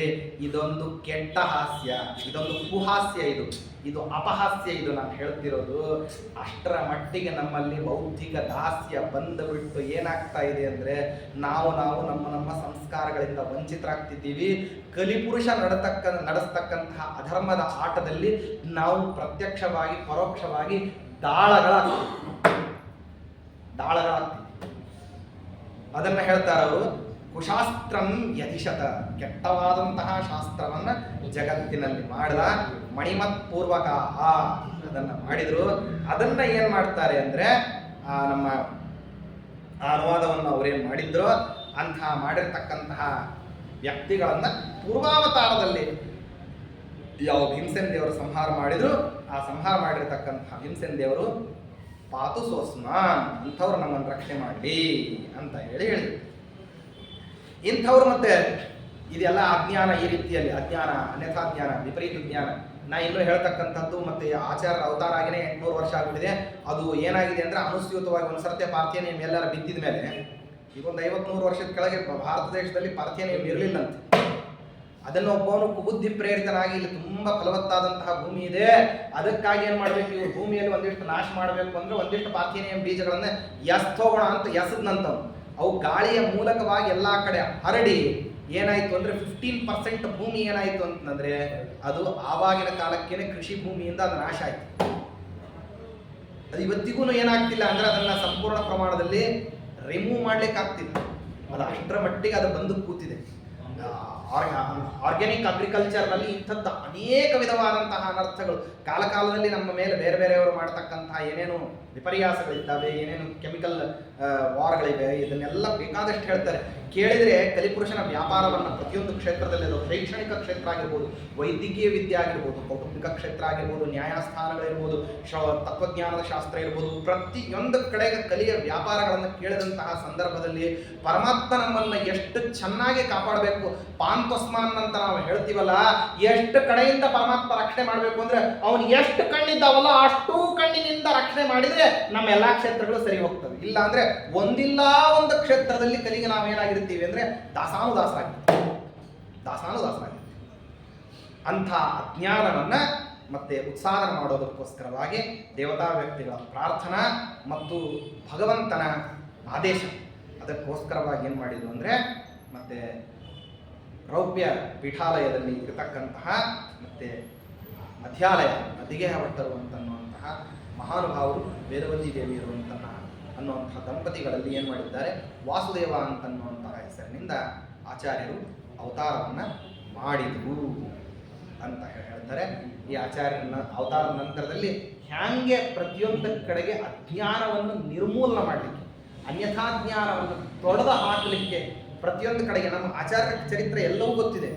ಆದರೆ ಪ್ರತಿಯೊಂದು ಚರಿತ್ರವನ್ನು ಮಾಡಿದ್ದು ಪ್ರಾಪಂಚಿಕ ದೃಷ್ಟಿಯಲ್ಲಿ ಅದೆಷ್ಟು ಪರೋಪಕಾರ ಭರಿತವಾದಂಥದ್ದು, ಅದೆಷ್ಟು ಭಕ್ತಾನುಗ್ರಹದ ಅನುಕಂಪದ ದೃಷ್ಟಿಯಿಂದ ನಡೆಸಿರತಕ್ಕಂತಹ ವಿಚಾರ ಅಂತನ್ನೋದನ್ನು ನಾವು ಮನಗಂಡ್ರೆ ನಿಜವಾಗಿಯೂ ಮಧ್ವ ವಿಜಯದ ಅನುವಾದವನ್ನು ಕೇಳಿದ್ದು ಸಾರ್ಥಕ ಅಂತ ಅನಿಸ್ತದೆ. ಅದನ್ನು ಪುಂಖಾನುಪುಂಖವಾಗಿ ಉಳಿದ ಶ್ಲೋಕಗಳಲ್ಲಿ ಹೇಳ್ತಾರೆ. ಏನು ಹೇಳ್ತಾರೆ, ಪುನಃ ನಾಳಿನ ದಿವಸದಿಂದ ವಿಸ್ತಾರ. ಶ್ರೀಕೃಷ್ಣ.